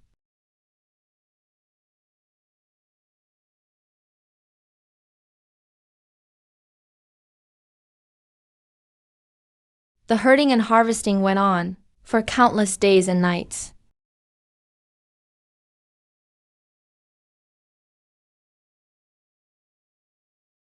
The shepherd knew he couldn't stay in the inner sea. His power stood at the very top. Few in the inner sea could threaten him. But if these blood-crazed lunatics kept grinding, who knew what monsters would emerge? And the abyss and sea of origin were stirring. They might enter the fray themselves. Even for him, the inner sea was no longer fully safe. Among them was one fish he liked most. After all this time, it should be exceptionally fat. So he headed there at once, ready for one last harvest. This should have been his last meal before morning tree. We all know what happened to that last meal. I woke up too late. I only caught the Devonian version's exhaust. If I'd awakened with environmental affinity, I could have woken years earlier and joined the inner sea rankings. The shepherd's niche lay between the top and bottom, near the front of the upper tier. He bullied weaklings for too long and never expected to meet a rival in the outer sea. That's where he crashed, and now I've taken his niche from the bottom to half a step above it.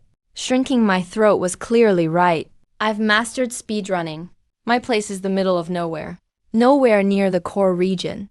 I slaughtered Cretaceous fish schools all the way, fought the shepherd, practically cleared the inner sea, and hacked my way to the Sea of Origin's gate. Everything he raised became my nourishment. But I can't go to the Sea of Origin or inner sea. Forcing a search for sleepers just wastes my base life. Next era, I'd get spawn camped again. I killed the shepherd because I had the terrain advantage. If I go there now, the terrain favors them. Even if I win, the traits may not be better. If I lose, I'd need decades to wake up again. I'm sick of ranked matches this era. The barefoot can go all in. Those with shoes play safe for steady returns. And the herding tax in the sea has already been collected billions of years ahead. There's no water left to drain. This herding succeeded only because it was everyone's first awakening and they lacked experience. From now on, ether life will either hide deep, or go ashore, or hide in volcanoes. That's how the sea worms were driven out. Their digging is even better than spotted fish. Looks like there's only one place left to graze, land. But if they all go ashore, their offspring will spread into clans on land. The ether wild tide barrier gathers there. It can nurture sleepers up there, then I can harvest another round. Pick a creature on land, and let it consume ether underground. Catch one Yufen, who's refining himself to tier 2. The shepherd has all the how-to guides. No big deal. The ocean is dying. The murky tide devours all. The clan leader has vanished. The rest can only flee the other way. There's no food left in this sea. No food.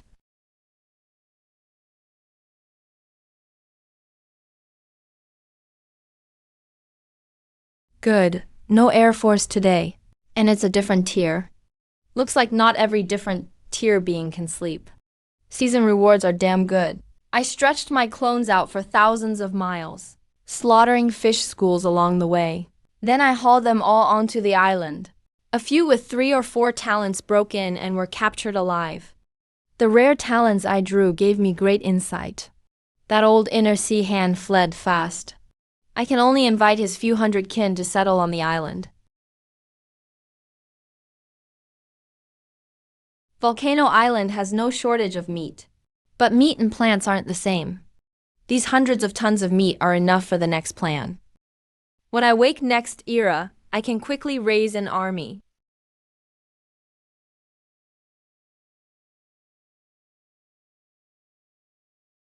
The clone watching over him was destroyed by lava.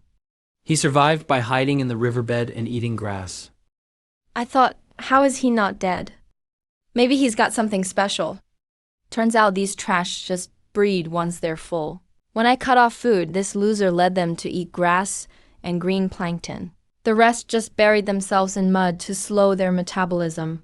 Go eat fish and grass. A bunch of trash. I'd hoped you'd crush fish next era. I'd be better off hoping for a meteor. Both are descendants of the clan. Yet, fish and trilobites are worlds apart. Find one I know. A pair of big claws can work together. It can live on land and sea. It eats grass and plankton. And small fish too. Its tail has a layer of fat, rich and tasty. Generation after generation, oxygen rises. And they grow larger until they're like lobsters. Lobsters as big as pigs. Won't it be awesome when I wake up? I've been stuck on the 9th choice. My weak point is ether. This talent is environmental affinity, supporting the consciousness collective. It combines both strengths.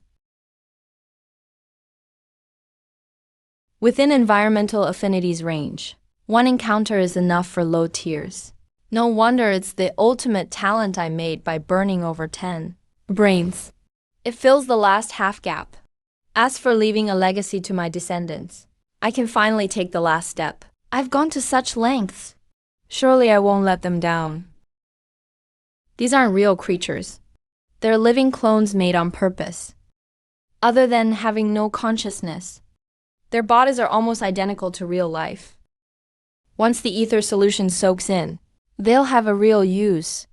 The synthesis talent taken from a passing jellyfish can mark prey with ether substitution. It can affect targets from extreme range, with no loss to the ether substitute. Let's begin.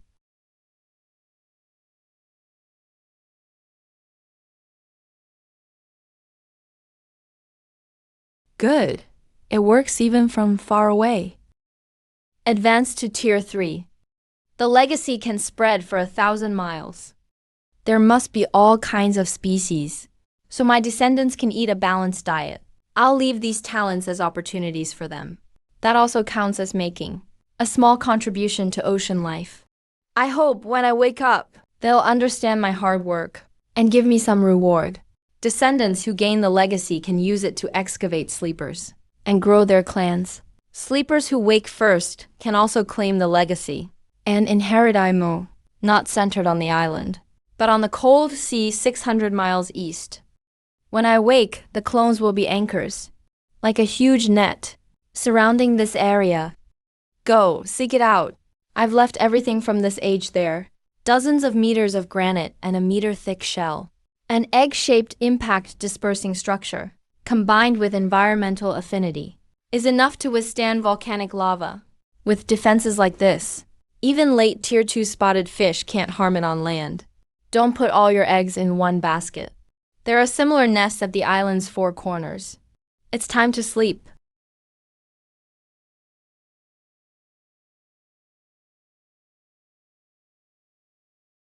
All 9 talents are complete.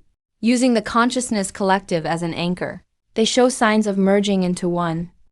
What a brilliant era, whether it was the Fish King's rage or the shepherd's arrogance. These memories will be etched into my soul and carried into the distant future. After the Devonian, oxygen will rise, plants will flourish, and giant arthropods will take the stage, beginning millions of years of prosperity. Cartilaginous and bony fish will also rise with the tide, beginning their reign. No matter what, it will be an incredible age. Before the sunset, he left behind this fading era, carrying all his hopes and ambitions, memories and emotions, ready to enter the next era. I always thought this department was just a legend. Never thought I'd enter it myself one day. This time we'd like you to authenticate something for us. Have you read Zhangcheng University's latest paper? The one about unknown Cambrian factors affecting evolution? The direction has merit, but I have reservations about some views. The impact couldn't be that broad. At most, it adds another branch. A lot of non-expert takes feel more like marketing hype. Some claims are too sensational. It's practically science fiction. What we need you to authenticate is related to that paper. This was found during an excavation at the base in 1958. At first, we thought it was a huge volcanic rock. After removing the rock and seeing its outline, we reported it at once. Later, we found it was a giant fossil. We thought it was an overlooked Mesozoic species that fell into lava during an eruption and kept its shape. But carbon-14 dating shows this fossil is from the late Devonian. Inside are traces modern science can't explain. After that paper came out, we surveyed it again. It largely matches the paper's theory. The impact may go beyond the Cambrian, at least into the Devonian, over 100 million years of evolution. This is a biological fossil? You didn't just cut out that whole section, did you? Fish? No. At 30 meters, did you piece this together from blue whale fossils? How could the Devonian produce something like this? It's not a blue whale. It's a giant anglerfish. Weren't those only around in the Cretaceous? A Devonian nervous system couldn't support a body this big. Please examine it first, then make a specific judgment. This was found in its stomach. Its body shielded it from the lava's heat. It remained fairly intact. Experts speculate this skull plate may have received sound waves, like a human eardrum. Its exact use is still being studied. What else did they find? Did they restore more of its body? Can they tell what this energy is? A prehistoric fish mutated by unknown energy died in a volcanic eruption. It may not have been hunting. The predator had swallowed its prey but hadn't digested it before the lava engulfed them. Experts speculate it may have been protective behavior among its kind. An adult hid a juvenile in its belly to shield it from extreme danger.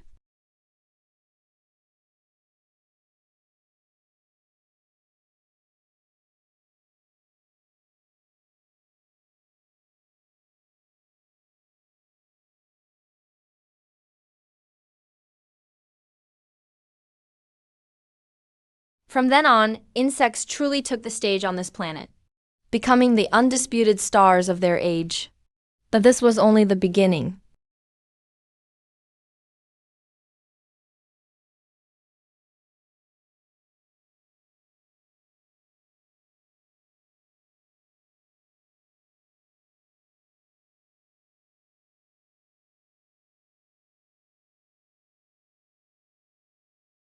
The rest of that prey was mine, snatched again. Once these hard-shelled things get in the water, I'll swallow them whole. These prey crawling along the seafloor dare provoke me at the barrier. I'm the master of these waters. Some terrifying change is brewing, ready to tear through this flimsy disguise and descend on these waters, the ones who should fear and the ones who should grieve. Shen Yuan, Shen Yuan. Do you think playing these soon-forgotten scenes can stop me? Shen Yuan, Shen Yuan.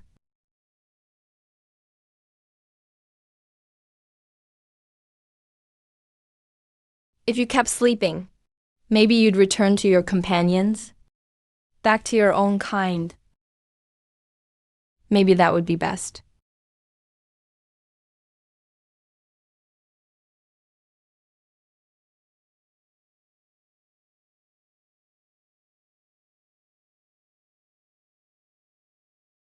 Familiar figures, even in death. Your last lingering thoughts came to see me, to pave my final path. It truly moves me. The losers become steps, and the winners reach the summit. In this false world, only victory and defeat are ever real. I'll carry on your power, and let future life bear witness that I will never disgrace it. As if casting off this body could free me from this fear. Come up. Break free from your old cage. Break free from useless feelings. Break free from the loser's grip. Break free from your old fears. Keep climbing. Don't stop.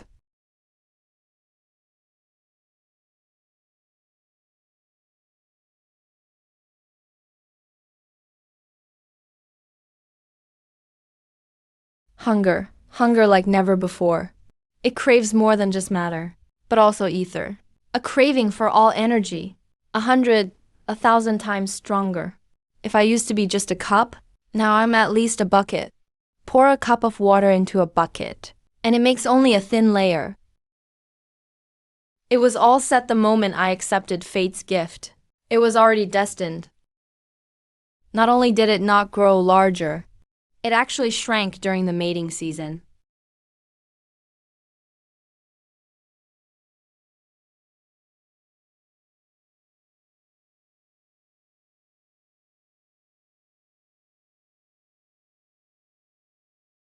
After accumulating strength for 2 epochs, I've reached the peak of evolution, Tier 3.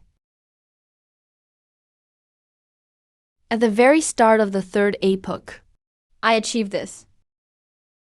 So this is Tier 3? Tier 1 awakens a mutant form. Tier 2 refines talents. At Tier 3, extraordinary organs transform again. But this time, there's no new talent. It boosts something else. A mutant form can strengthen physical abilities on its own. A twice-transformed Tier 3 mutant form works the same way.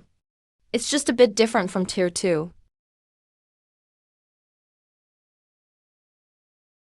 Now I get why I was so hungry when I woke up. The mutant form's limit has grown a lot. A body that can hold Tai needs enough biomass to form and shape it. I don't even have body-type talents. Yet my base stats are this insane. How huge must Tier 3s who focus on the body get? How are we supposed to fight the epic war? Might as well surrender. Hope this era's main character comes up with something new. If all Tier 3s are this strong, A fight could take 3 or 4 days to settle. Still, Tier 3s with 9 talents should be rare. At Tier 3, I can find places with denser ether, maybe even the source of the tide. Environmental affinity has grown from dozens of yards to hundreds. Tier 3 ether is like boiling water versus burning it. Even low-level talents can rival a rewind anchor when boosted.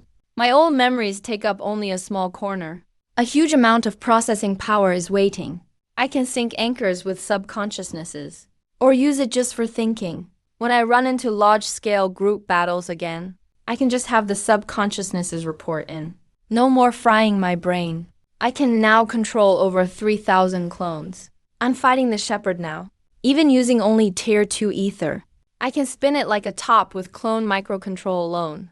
Extraordinary organs are extensions of talents. A consciousness collective type. Then what about environmental affinity? Can ether infusion work? The path to Tier 3 is constant talent development. It'd be much easier if extraordinary organs could be stolen. I just dig up graves and take them. There should be some Tier 3s still asleep. I'll borrow their organs when the time comes. This tide is denser than the last one. There may be some gifted ones. They might reach Tier 3 by devouring Tier 2s. Those are perfect supplements. I need to check out the source of the ether tide. This sea and these islands can't meet my needs anymore. But before I go, I still have a few things to handle. No doubt about it. This is the three-faced velvet I raised in that pool. Over all that time, with the oxygen boost, it evolved a much larger body, an omnivorous amphibian. It can breathe underwater. Its claws developed well. It can catch small fish. Middle of the food chain. Not bad. It's grown well. Much better than that piece of trash. Can a species reaching Tier 3 also boost its own kind? What, a fighting emperor bloodline? Then wouldn't vertebrates rule the skies? They dominate all ages. No, there must be a total limit to the boost. Otherwise, the sea would be full of peak Tier 2s, stepping on their own feet to fly.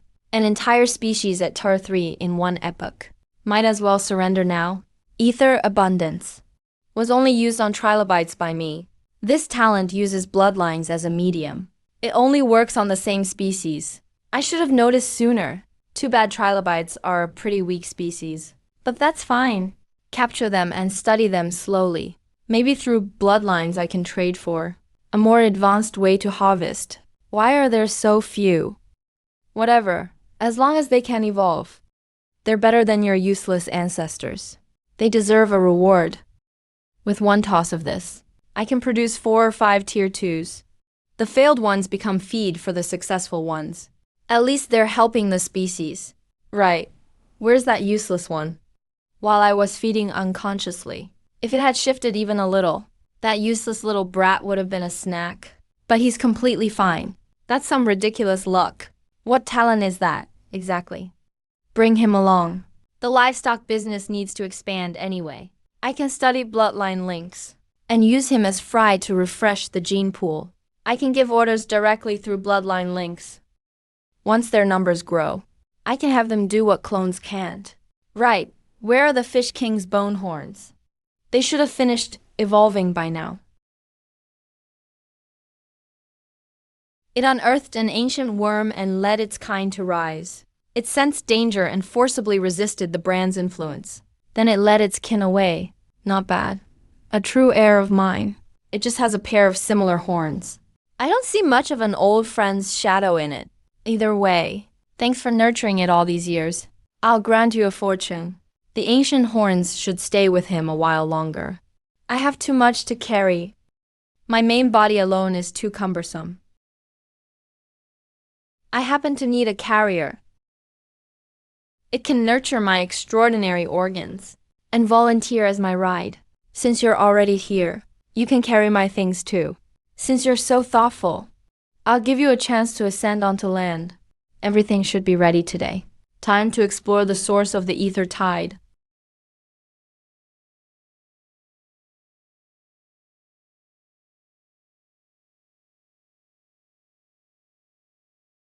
This isn't luck. Ether and genes are compatible. The essence of bloodline links is connections genes create through ether. A trace of Tier 3 energy leaked when I evolved. It's enough to transform ordinary biomass. It doesn't taste as good as the original trilobites. Land dwellers, follow me. Reef dwellers, stay here. Consider it a genetic backup. Let's see what they evolve into. Maybe we'll meet again years from now. I woke up quite early this epoch. The Inner Sea Overlord and the Origin Abyss creatures probably just woke up. Right now I can roam the sea freely. It's hard to even find a tier 3 to fight, unless a meteor falls from the sky. Finally, I don't have to eat beef. Perfect time for a massive harvest. The little sharks are a bit sour, but they're good feed. Eat everything edible. Pack up what I can't eat. Can't leave it behind to strengthen the enemy. At the tide's source, I should be able to make 100 tier 2s. Forge over 100 sails. 100 sails are roughly pseudo tier 3. 1,000 sails might stand against tar 3. As for 10,000 sails, that's for the epic after next. The talent is too weak. It's fit to be feed for 3-leaf cloud. It's not even worth a second look. The shepherd's memories contain a complete map of the entire ocean. Is the tide's source in the inner sea? Then they got the expansion pack early. They might even surpass the abyss and sting origin. I need to speed up. Some may have woken months early. I need to get there and claim territory fast. According to the shepherd's memories, the inner sea is right ahead. Is this the inner sea? Where the hell did you bring me? This is Pangaea. This must be where the grazer's memories are. 2 continents collided, flattening most of the inland sea. The inland sea brothers are in luck. They took the full force of the crust crushing down, and now the youngsters get to dig up their graves. For the sake of balance, the designers came up with such a dirty trick. Good thing I didn't go to the inland sea. If I had come here, I'd wake up eating 10,000 tons of crust. Second-tier ones with under 4 talents are likely fossils by now. A new generation of challengers has hit a golden age. A whole sea of sleepers is waiting to be unearthed. The once stable crushing advantage has finally seen a hint of change. It really is the Carboniferous. The age of rainforests and giant bugs. I suspected it when I sensed the oxygen level. Now it's confirmed.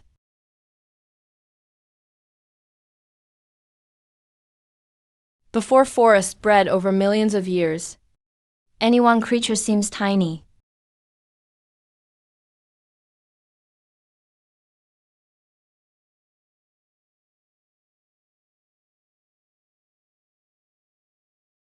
Spiders have also taken the stage of history, shaping this ecosystem in their own way.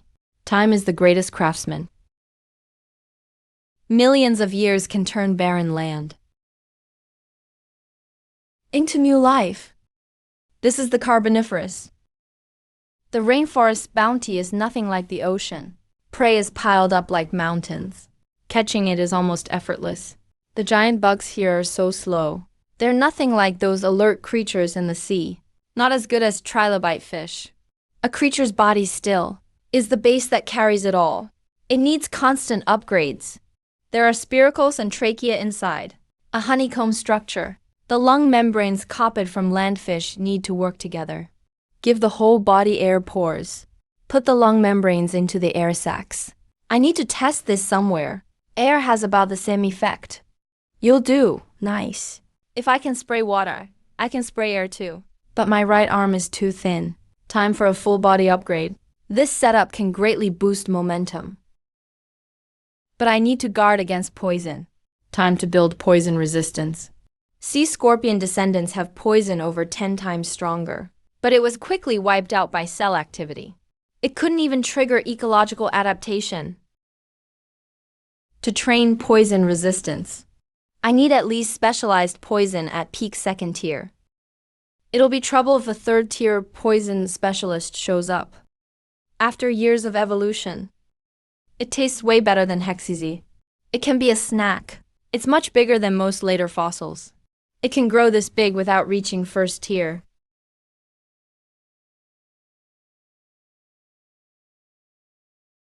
These are ether peptides. Plants absorb ether peptides. Giant bugs feed on plants. They take them into their bodies. This buildup doesn't cause targeted mutations. It only makes them grow bigger, not stronger in battle. They're the perfect XP pack for awakened creatures. If we'd had a few of these back then, we wouldn't have had to risk our lives fighting Anomalocaris. We could have awakened our talents too. We never had it this good back then. Good thing I woke up early this time. Otherwise, give him another century. and we'd have to fight Tyrannus just to get ashore. This rainforest is beyond you. Leave it to me. I'm gonna eat till my mouth's dripping with grease. Buffet mode activated.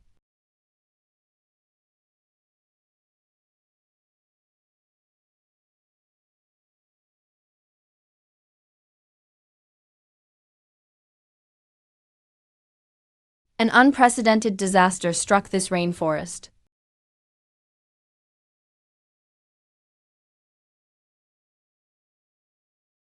In 2 eras, there had never been such a joyful moment. Endless food lay before me, ready to enjoy. After I ate my fill and reached Tier 3, the energy my main body could store rose 100-fold. I thought this talent was like an empty basement at home, something I'd never used for years. Who knew it had near saturation just days after coming ashore? I really can eat my fill. What kind of hard life was I living before? Bearing Tier 3 power is a burden itself. When I first woke, I had to drain myself dry just to take shape. That was just a foundation. It hadn't spread through my whole body. This body's functions can still improve by 40 or 50%. A body-focused creature saves me a lot of work. A few days and nights brought many new pleasures. In the sea, the Black Ancient Island takes at least 3 or 2 years to mature. Now it should be done this month. Land really does nurture life. Coastal areas are just the edge of the land. They're still far from the source. There's lots of room to grow. My body is at peak condition. My clone army is ready too. Time to check out the source of the ether tide myself. But before that, I still need transportation. Giant veined dragonflies have an edge other creatures lack. Even my feeding clones can't fly. I caught a Tier 1 before. It took a civilization billions of years later, and generations of effort to achieve with tools. Today I'll do it on my own. This one's a good fit. Its back muscles are packed tightly. After Tier 1, the muscle layers stack up. They're dozens of times more complex. It's not just a 100-fold increase in size. It needs a system-level upgrade. An anchor is essentially a record of a body's state. With Tier 3 processing power, I can create a body state from nothing in my mind, then use an anchor to complete it first. So this is what flying feels like. This feeling is beyond grand, like the whole world is beneath my feet. If there were a Tier 3 giant veined dragonfly, and it trained its wings into extraordinary organs, could it break free of its limits? Those extraordinary organs, how fast would they be? When the first life rose from the sea, it saw the vast sky. The longing to reach it was buried in their hearts generation after generation, until wings for flight were born. Today, those wings are on my back. Since the Cambrian, there's never been an experience this joyful. Not for a goal, not for a strong foe. Just conquering the sky itself is enough to bring joy. Something is diverting the surging ether. What the hell is that? The diverted area is nearly 100 square kilometers. Could a good brother in the inland sea be breaking through to Tier 3? Now we're all set. I have to go congratulate him.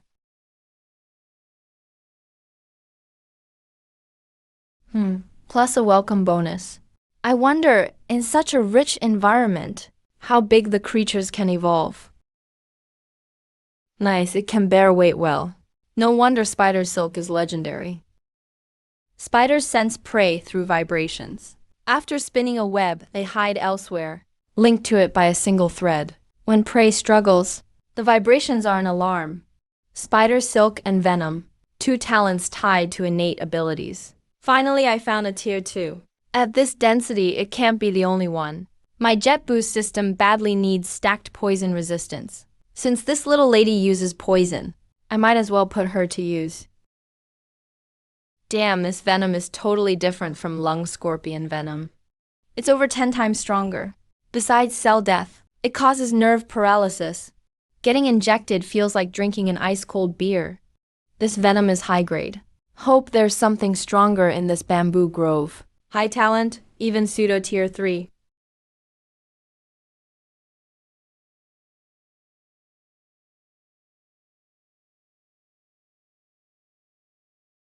My poison resistance has indeed improved a bit. I can use both of these. Walking on webs. Hunting with spider silk. Spider meat isn't crisp, but rich instead. It's full of juice. Fresh is always better. Way better than that old cured meat buried in the ground. Spider silk techniques can replace shooting tentacles out to stick to enemies. Cast a web in midair to catch them. A tier 2 talent is a seed. A tier 3 talent is a tree. When they're compatible, the seed can become a branch. Tier 3 talent development involves more than extraordinary organs. It also collects lower tier talents. Abilities evolved in unique environments really broaden the limits. This spider is still young. Its skills are far from enough. Those of its kind that have lived longer should give me more gains. There's also a spider queen in these woods, the source of the forest spiders. If that little spider is strong enough, I can consider sparing its life. Then refine it and its offspring into 100 spider banner. That'll repay it for guarding this treasure ground all these years. I hope you don't disappoint me, little spider. This spider is still young. Its skills are far from enough. Those of its kind that have lived longer should give me more gains. There's also a spider queen in these woods, the source of the forest spiders. If that little spider is strong enough, I can consider sparing its life, along with its offspring. I'll refine 100 spider banner. That'll repay it for guarding this treasure ground all these years. I hope you don't disappoint me, little spider. Spider talents really have great potential, worth digging into. Hope this little spider's skills satisfy me.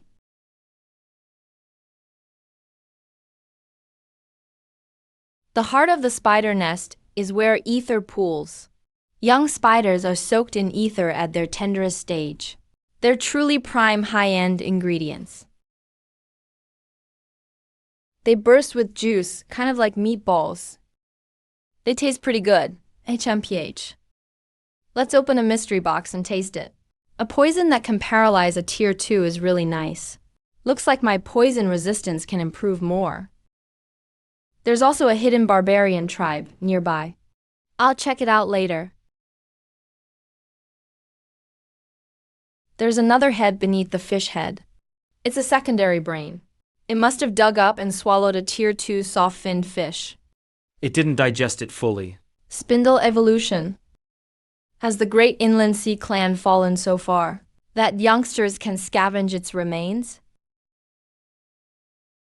This spider queen also has targeted mutations. She's used them longer than the little spider.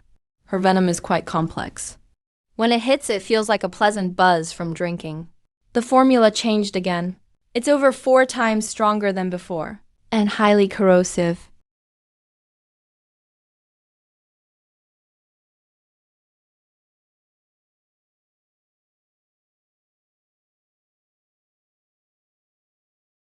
It's clearly some kind of powerful control talent, the exact opposite of what ether grants.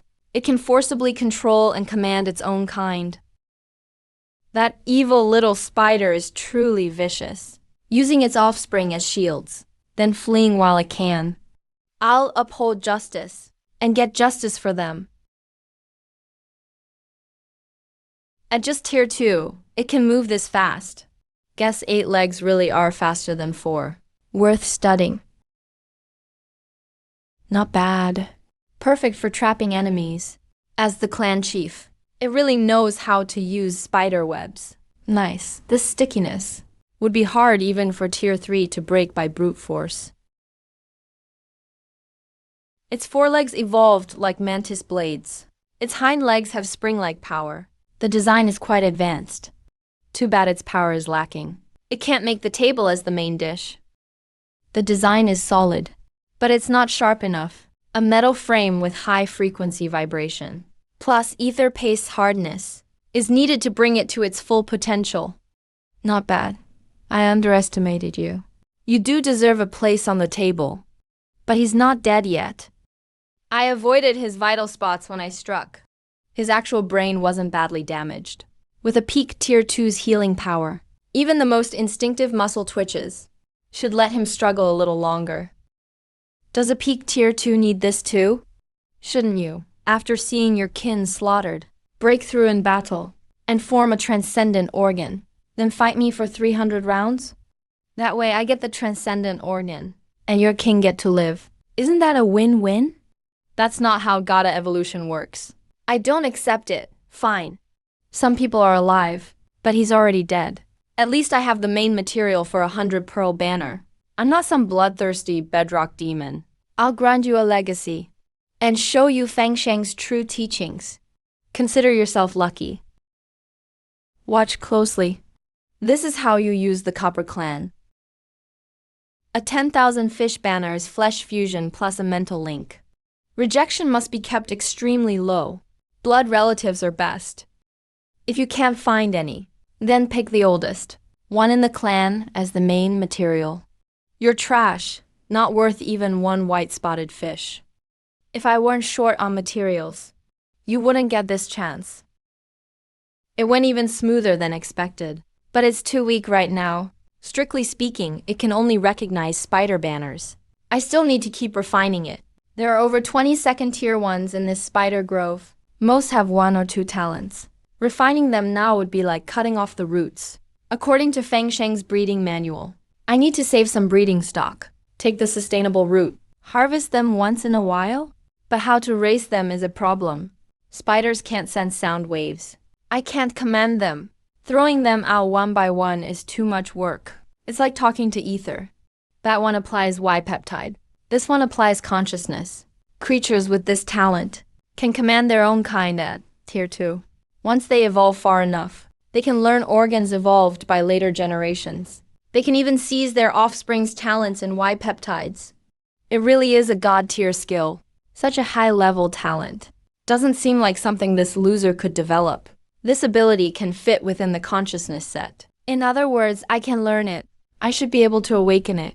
Extract the Trilobite's talent. I still can't awaken and take it. For 3 days, talents kept refreshing on its back. Its efficiency has greatly improved.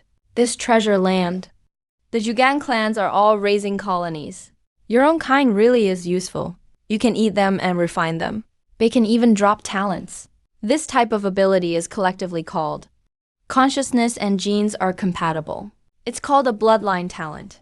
I need to study it more. What's going on? Did I refine its consciousness away?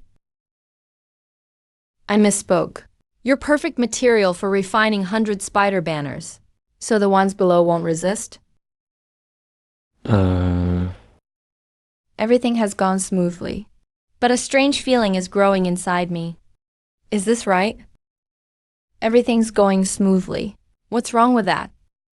A Tier 2 controlling such a treasure land is a total waste. Only Tier 2 plus clone links can drain all the titanium from this whole mountain range. This haul may be bigger than everything since I came ashore.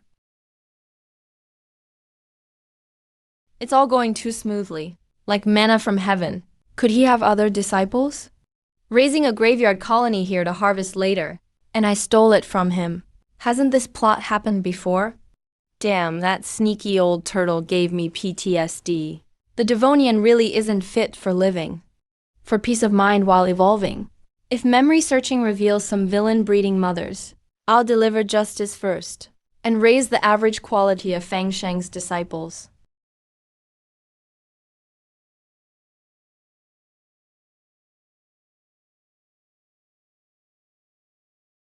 A Tier 2 lobe-finned fish.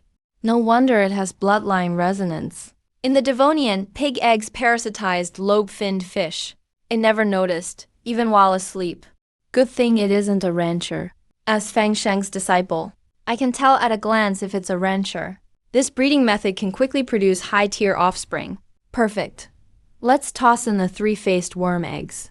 Maybe it'll roll a talent. Genius, you're a little too extreme. When I was only 7 centimeters long, I ate a few of my kind. Then I went looking for strange caves. What do you mean before you got 5 Tier 2 talents? You ate nothing but fellow kin you tricked? No wonder you're so weak in combat. So you just rely on scavenging and backstabbing. Killing you is doing the spiders a favor. They should bow to me. What the hell is all this? I should have had my clone slap him to death. This trash isn't worth my true body acting. Worse than Rushi. 6 talents beating 7 talents. And while being countered by affinity, this giant veined dragonfly is a genius. It can at least aim for 8 talents. In the future, it could form extraordinary organs and challenge the third tribulation. This happened 4 years ago. After all this time, he has at least 7 finger bellies, maybe even 3 tail segments. Perhaps he can form an extraordinary organ tied to flight. I've waited a long time for you. Lobe-finned fish are a branch of sarcopterygians. They were bound to branch out after coming ashore in the late Devonian. These hidden ones must be guards left behind by the lobe-finned fish. Around 400, with over 10 tier 2s. The strongest group has 6 talents. The next strongest has 4. Before the main force arrives. Infect as many as possible. It has 1 or 2 talents I can't understand. The leader commands its kind through bloodline resonance. But it seems 1 tier 2 is missing. Finally, they're here. 6 talents, plus a talent type I've never seen. I've been cooped up too long anyway. Let's test the power of the stone spider banner. So the toxin is this strong. Catching tier 2s alive will be easier now. It lasts a long time. It preserves well. This spider isn't completely useless after all. Heat absorption. It absorbs the heat around it.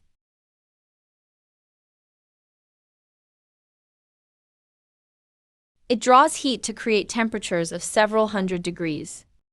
I've truly never seen this before, but it hasn't been developed well.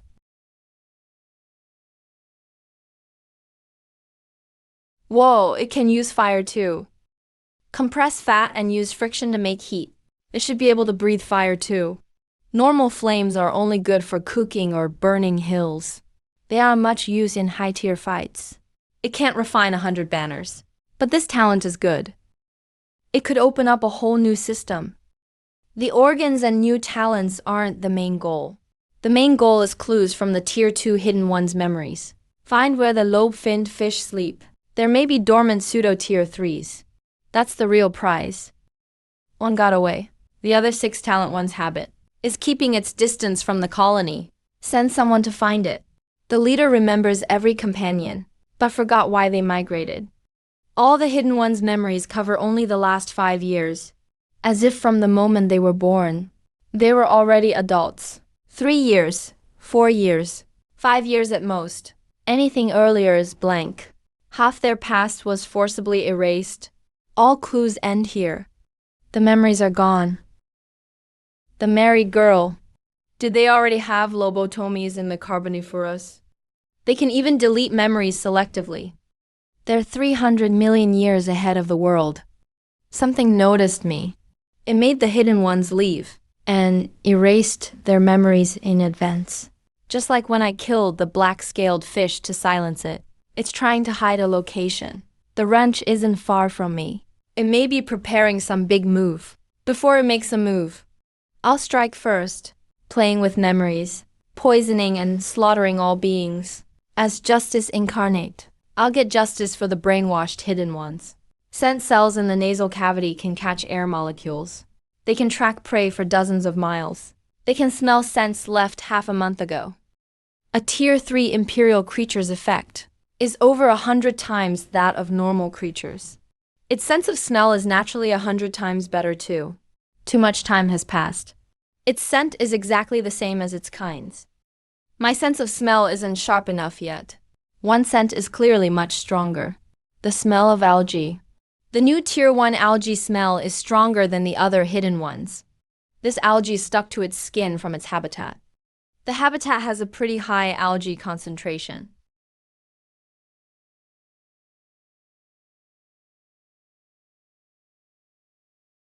Found where you're hiding. The Great River? Within 100 miles. Only the algae scent here matches the hidden one exactly. It even cleared out all the hidden ones in the river. Looks like there's something incredible in this river.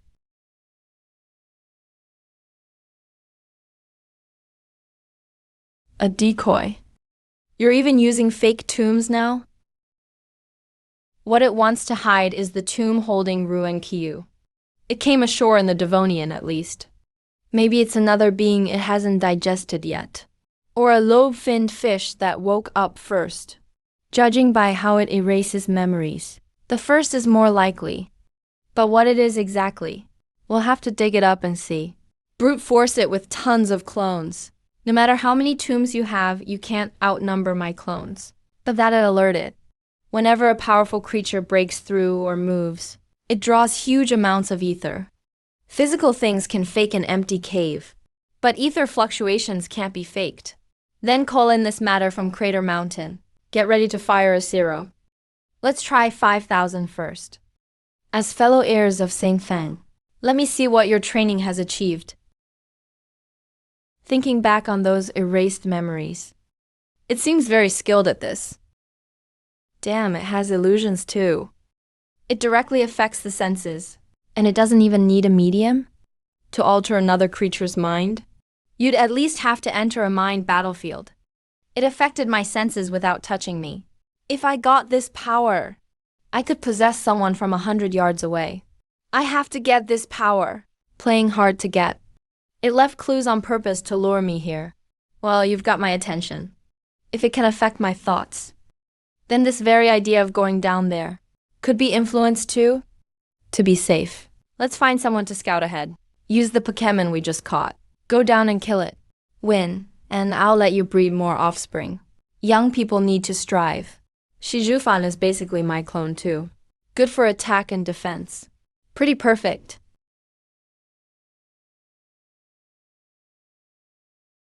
Nice anti-theft setup. It's almost as good as where I slept. A passageway? The main chamber should be ahead. It didn't fill in the passageway, just blocked the entrance. Maybe it hoped to wake up someday and leave this way. Whoa, there are cured corpses too. These bodies have only been dead for over a decade. At the start of the ether tide, something happened here. I'm too late. It was probably rank 2 when alive. There may be some memory fragments left. Let's take a bite and see.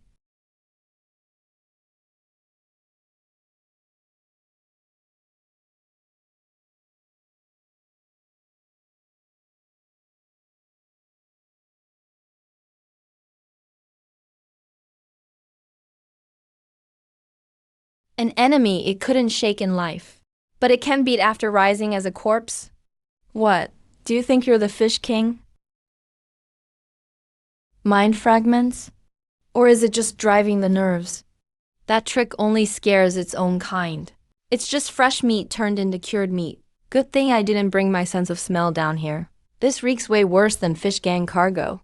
If this is a burial concubine, then the main chamber is ahead. Only Ju who heard it. The other minds didn't. It really can affect the senses. Bringing a shield down here was the right call. A stabbing pain blooms in my mind, but I ignore it.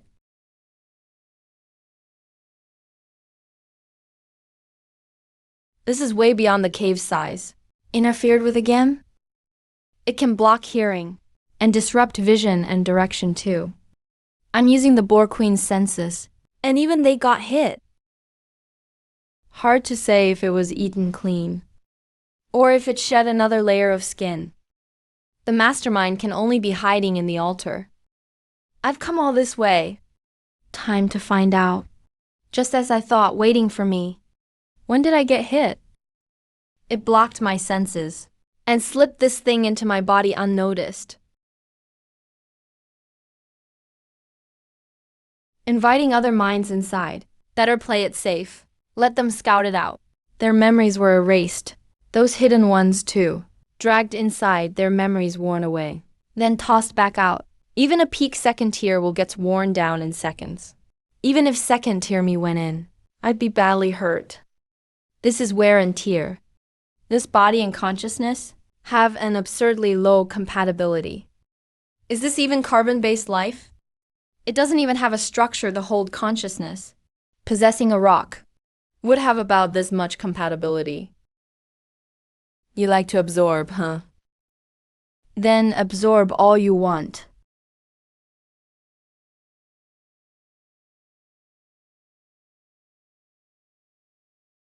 Don't go straight in. Gather it at one point instead. His very existence has exceeded this space's limit.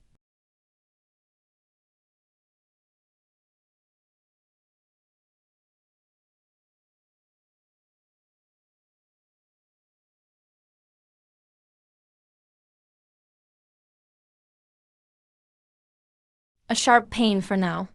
The enemy is bound to take a heavy hit. But it's not enough.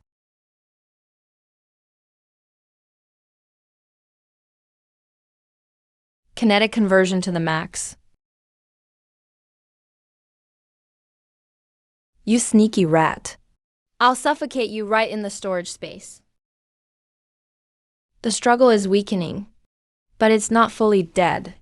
The enemy's mental space is highly resistant to mental attacks.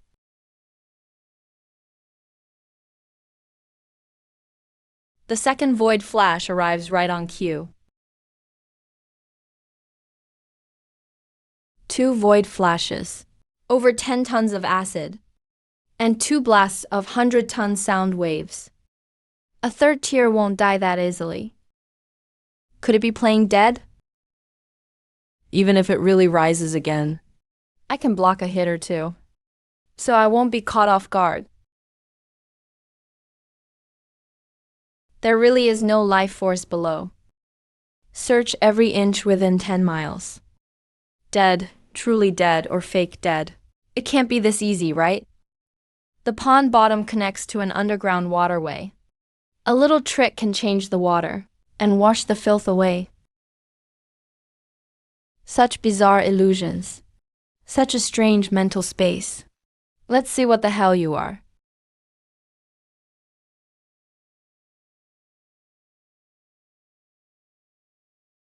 What the hell? That cave tremor just now was caused by it swaying its roots. Plants can awaken ether too? No wonder it has no nerves or brain. It's just a piece of wood. It wasn't fishing with a clone. Its species itself is limited. Unable to move, it put all its talent into the mind. That's what those 2 void flashes did. When an animal possesses a plant with no nerves, its strength is 1 to 100. Getting this result is already impressive. Makes perfect sense. If my real body couldn't move, I'd hide even better than it does. Being exposed basically means death. Soul snatching can erase memories and manipulate corpses. An evil tree spirit that affects the senses. It affects minds from afar. That doesn't seem like a talent. It seems more like a special method. Algae.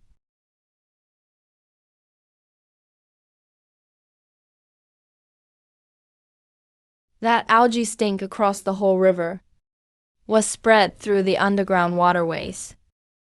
It affects other minds through algae. The algae are part of it. They can serve as eyes and conduits. They lie dormant while it sleeps and control nerves when needed to fake a resurrection. The dent atop the skull is an anchor where algae gather. Clever, very clever. Any creature entering the river will become part of its graveyard and puppets. From the moment I devoured the first hidden one, it may have noticed me. There are heroes everywhere, as numerous as fish crossing a river. A plant's crude mindscape couldn't breed a will this smart. Inside the trunk, there seems to be something else hidden.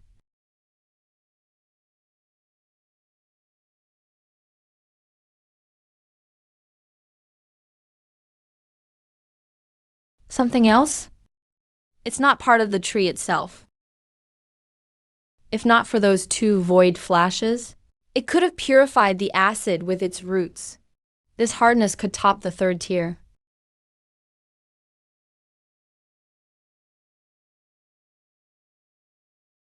If it really played dead, then one more void flash. I've already fired two. One last one won't hurt. Come on, ma'am. I was just joking. You really sleep in a coffin. Not sure if the tree controls the fish, or the fish controls the tree. Maybe it's some kind of symbiosis.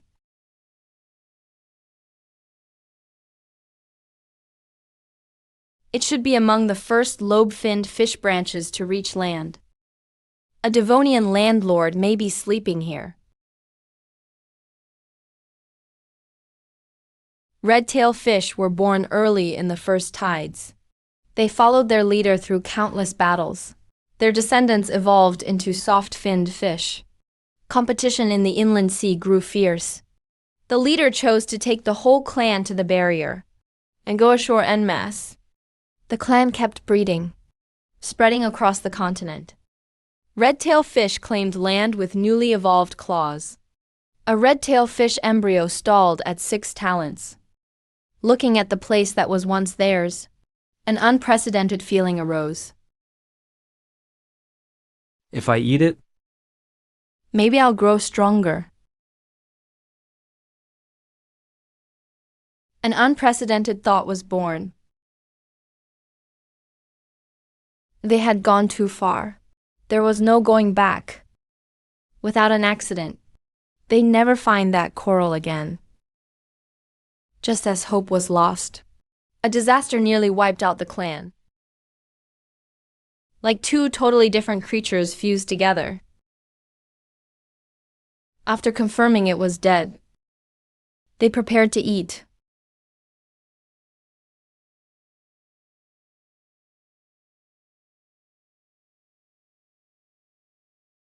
The leader was losing. Its aura kept weakening. Sacred pants beneath the banana tree. For several days and nights, the tide-like enemies really vanished. They had no choice but to leave them behind and flee this dangerous place. As if something were guiding the red-tail fish, a seed was planted.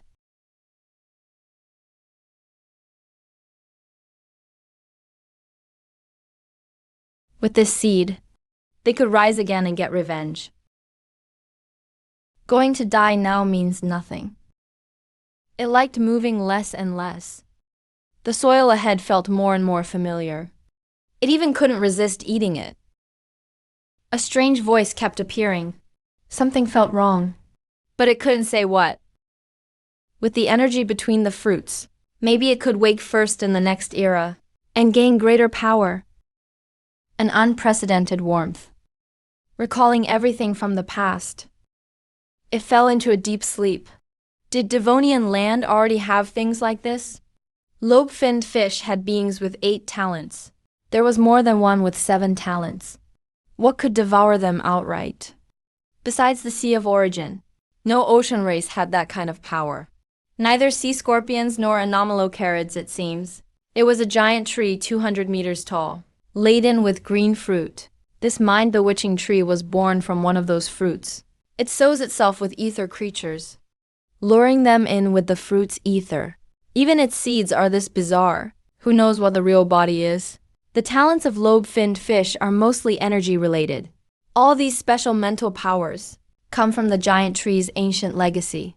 Plants can't form complex minds to possess others, so they develop their talents with greater precision, making them even harder to guard against. Red-tail fish are seasoned survivors of the inland sea. Whether there was a parasitic mind in the fruit, he could tell. He wasn't possessed, but he was still affected. He began turning into a plant. His cells mutated, forming cell walls. His body became more plant-like, which in turn affected his mind. This fruit can even carry trash like that. I'll go scarf down a couple later. Let's see what happens next. I turned into a tree. Let me go. He wasn't possessed. This giant tree seems to be part of my body. The soul drain spell has stalled. Meanwhile, I found I could draw ether from my descendants. If I'm not strong enough, the more descendants I have, the more die. I found a reason to convince myself, and accepted it easily. The giant tree can spread its awareness through the river, and control creatures touched by its water. It can even drag them into the tree and erase their minds. Red-tail fish needs more scouts than ever. The crater from back then came into view.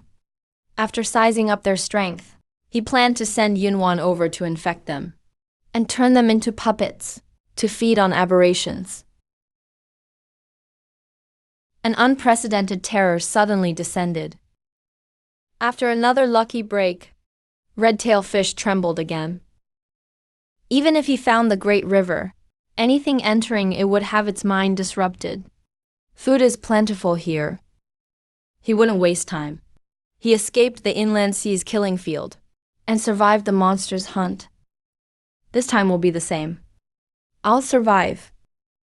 I will. So that's how the clone did it. Turns out it's just a low-tier rank 3. It took 2 creatures merging to reach that rank. Red-tail fish lacks the gift to form supernatural organs. Its supernatural organ is the soul drain tree growing on it. That giant tree picks creatures with 6 or 7 talents and uses part of its body to help them pass the 3rd trial. Then it spreads its seeds. Creatures that come ashore will guard against parasites and possession all their lives. They won't fall for it easily. But this thing has no mind of its own. Maybe that's how plants evolve. From the moment softened fish met the giant tree, the whole race was directly or indirectly killed by this tree. Algae infect their own kind, take root, and merge as one. They swap out talents and inject ether, all by instinct. Both body and ether are drawn toward the tree. Is this hybrid truly a fish or a tree? For the price of 1 fruit, this seed drained the entire softened fish race. It controls the strongest one. And drains the whole race into an external brain, all through animal instinct. What a clever survival strategy. Overlords keep changing, but plants can root in the soil and endure through the ages.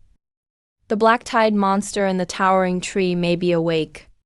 I can't let down my guard until these threats are crushed. If I encounter plants again, I'll only devour and break them down, never coexist with them. The black tide reproduces through parasites. It can't affect me. Had I known, I wouldn't have gone to such trouble. 1 level 3000 would have done it. Just a low-tier rank 3. And I overreacted. Red-tail fish's power to control trees comes from this. After devouring it, I can open another dimension in my mind. I wanted to outsource it to a clone. Then remembered the main body outsourced this job to me. I can only grit my teeth and do it. At this rate, it'll take months to digest.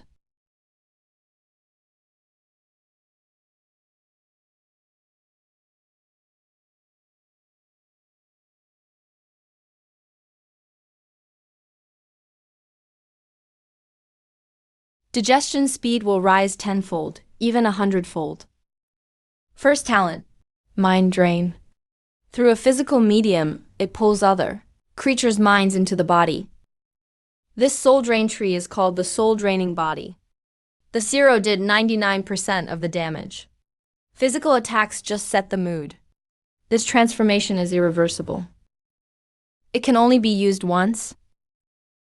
Use the clone as a soul summoning banner. Use it as a shield when it counts. When infecting foes, turn it into the soul-draining body and grind their minds away. Second talent, mind attachment. An advanced form of mind transfer. It can attach awareness at the cellular level. Once enough algae gather, it can impose awareness at one point. He'd choose the brain. That's how those screen-like dents were made. The brainwashing itself is erased as well. Grandfish can now erase memories selectively. This algae infection trick is brilliant. Even I was tagged when I entered the river, which exposed my trail. I only won in the end. Because my stats were leagues above grand fishes, I tanked every trick and killed it by force. Algae made it, and algae broke it. The difference in the river's scent. Let the predator track it here. The Yinmen tribe has a genius who can reach rank 3. Grand fish plans to one day put its mind into him and break free from the tree. Grand fish sent Amber Eye to the crater to scout. It wants to expand its puppet network.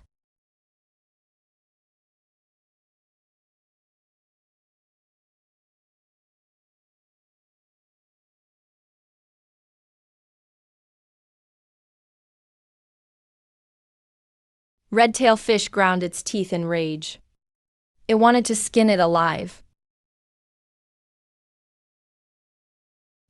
There's a third party. Since it helped me so much, it deserves a lucky break. But after checking, I found the connection was cut.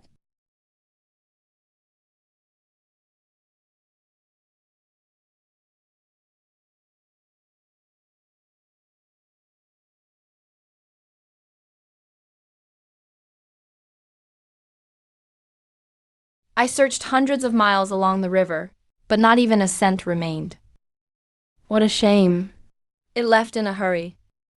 I didn't get to see it off. This opportunity isn't going anywhere. We may meet again someday.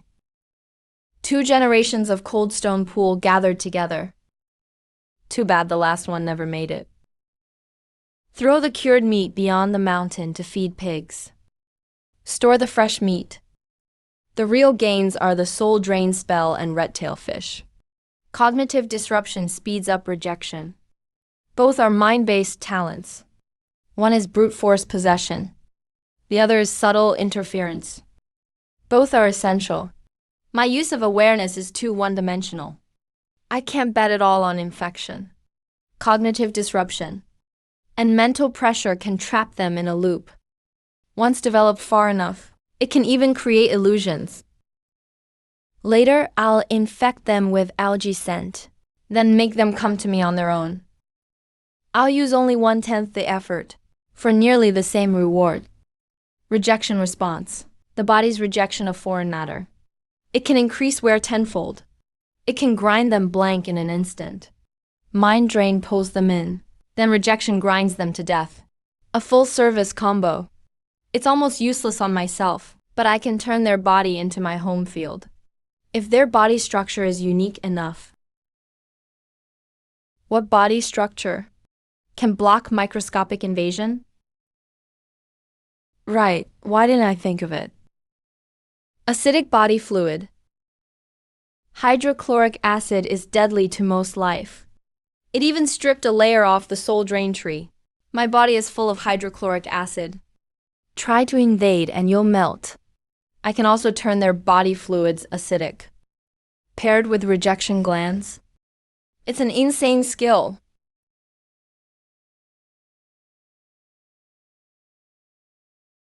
The group is big enough. First adapt from the outside, then inject it into the blood, and finally mutate the body fluids into acid. Estimated 300 clones. Those Devonian test clones are veterans. They've explored magma and tanked volcanic eruptions. They're damn tough. I'm relieved to leave this to you. You have 6 months. Weekly reports. Send a summary at month's end. 1 hour off each month. Do well, get promoted and a raise. You'll manage 200 clones. Young people need to strive.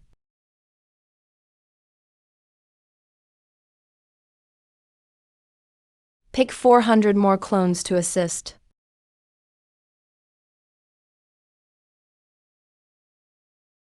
Create a microorganism, colorless and odorless, attach without a sound. It can coexist for years. Go do it. American Anxiety Panther. Targeted mutation is just too useful. Grind it enough times. You can roll any organ. I'm counting on you. There are only 4 psychic talents. Only plants can use the rest. Tier 3 talent transplants take months at least. He's not at his limit yet. He can't bear 3 supernatural organs. Getting stronger at Tier 3 takes time. There's no quick way through it. The total clone count is nearing 5,000. Looks like I have to go into seclusion. Team 1, Command Group, Final Authority. Wake the main body in an emergency. Team 2, Cultivation Group, Ranked Matches. Winners get talent rewards. Losers become test material. Fatten up the ones that don't fit, then eat them after seclusion. The herding group keeps raising pigs and mending fences. The plans for the next year are complete.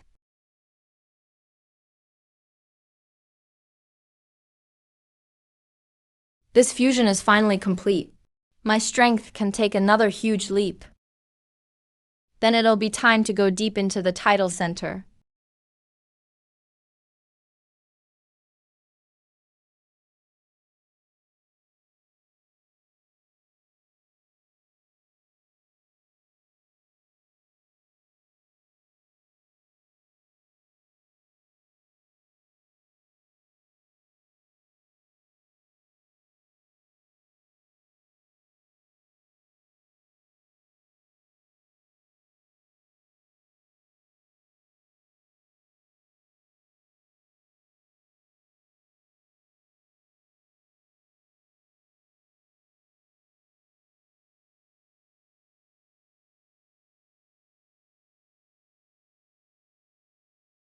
Finally done.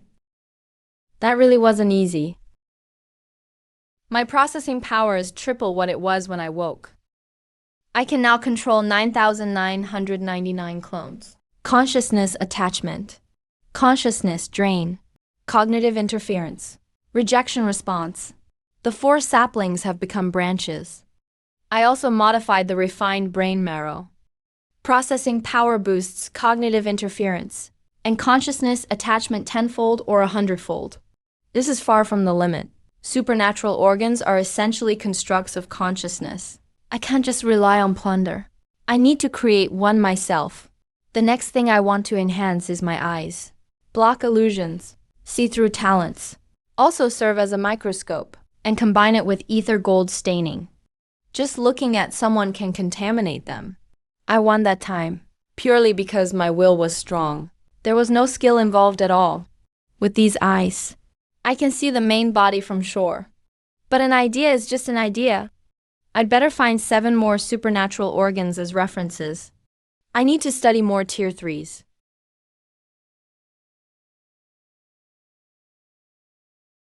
The scouting group is back. They brought back intelligence from thousands of miles around, and the creature distribution deep in the tide. Under the command group's deployment, the clones searched desperately for intel. Using an open-world game as an example, it's like exploring the map and unlocking anchors. The north is the core of continental collision. The land in the south keeps expanding. This is the Gondwanian continent. The tide extends from the southern continent. Ether around the mountains tends toward balance. Another tide counters it. The northern continent may also have a tidal center. And there are northern and southern divisions. Do we have to play ranked later too? Head north and develop steadily. Head south toward the giant trees and black tide. The main battlefield for this opportunity. The inland sea overlords settle old scores. The new generation drives them into the sea. By the late game, even the cockroaches in the ground get split in half. Who wouldn't want to fight to the heart of the southern continent? Fight 100 or so battles and have a blast. It's only fun if the world comes crashing down. The title center should have peaked Tier 2s from the Devonian. Enough for them to advance to Tier 3. Perfect time to ask about supernatural organs. The crater's remains, amassed over a decade, have been drained dry. Leave behind 100 or so inheritances. Make this place a fish dragon.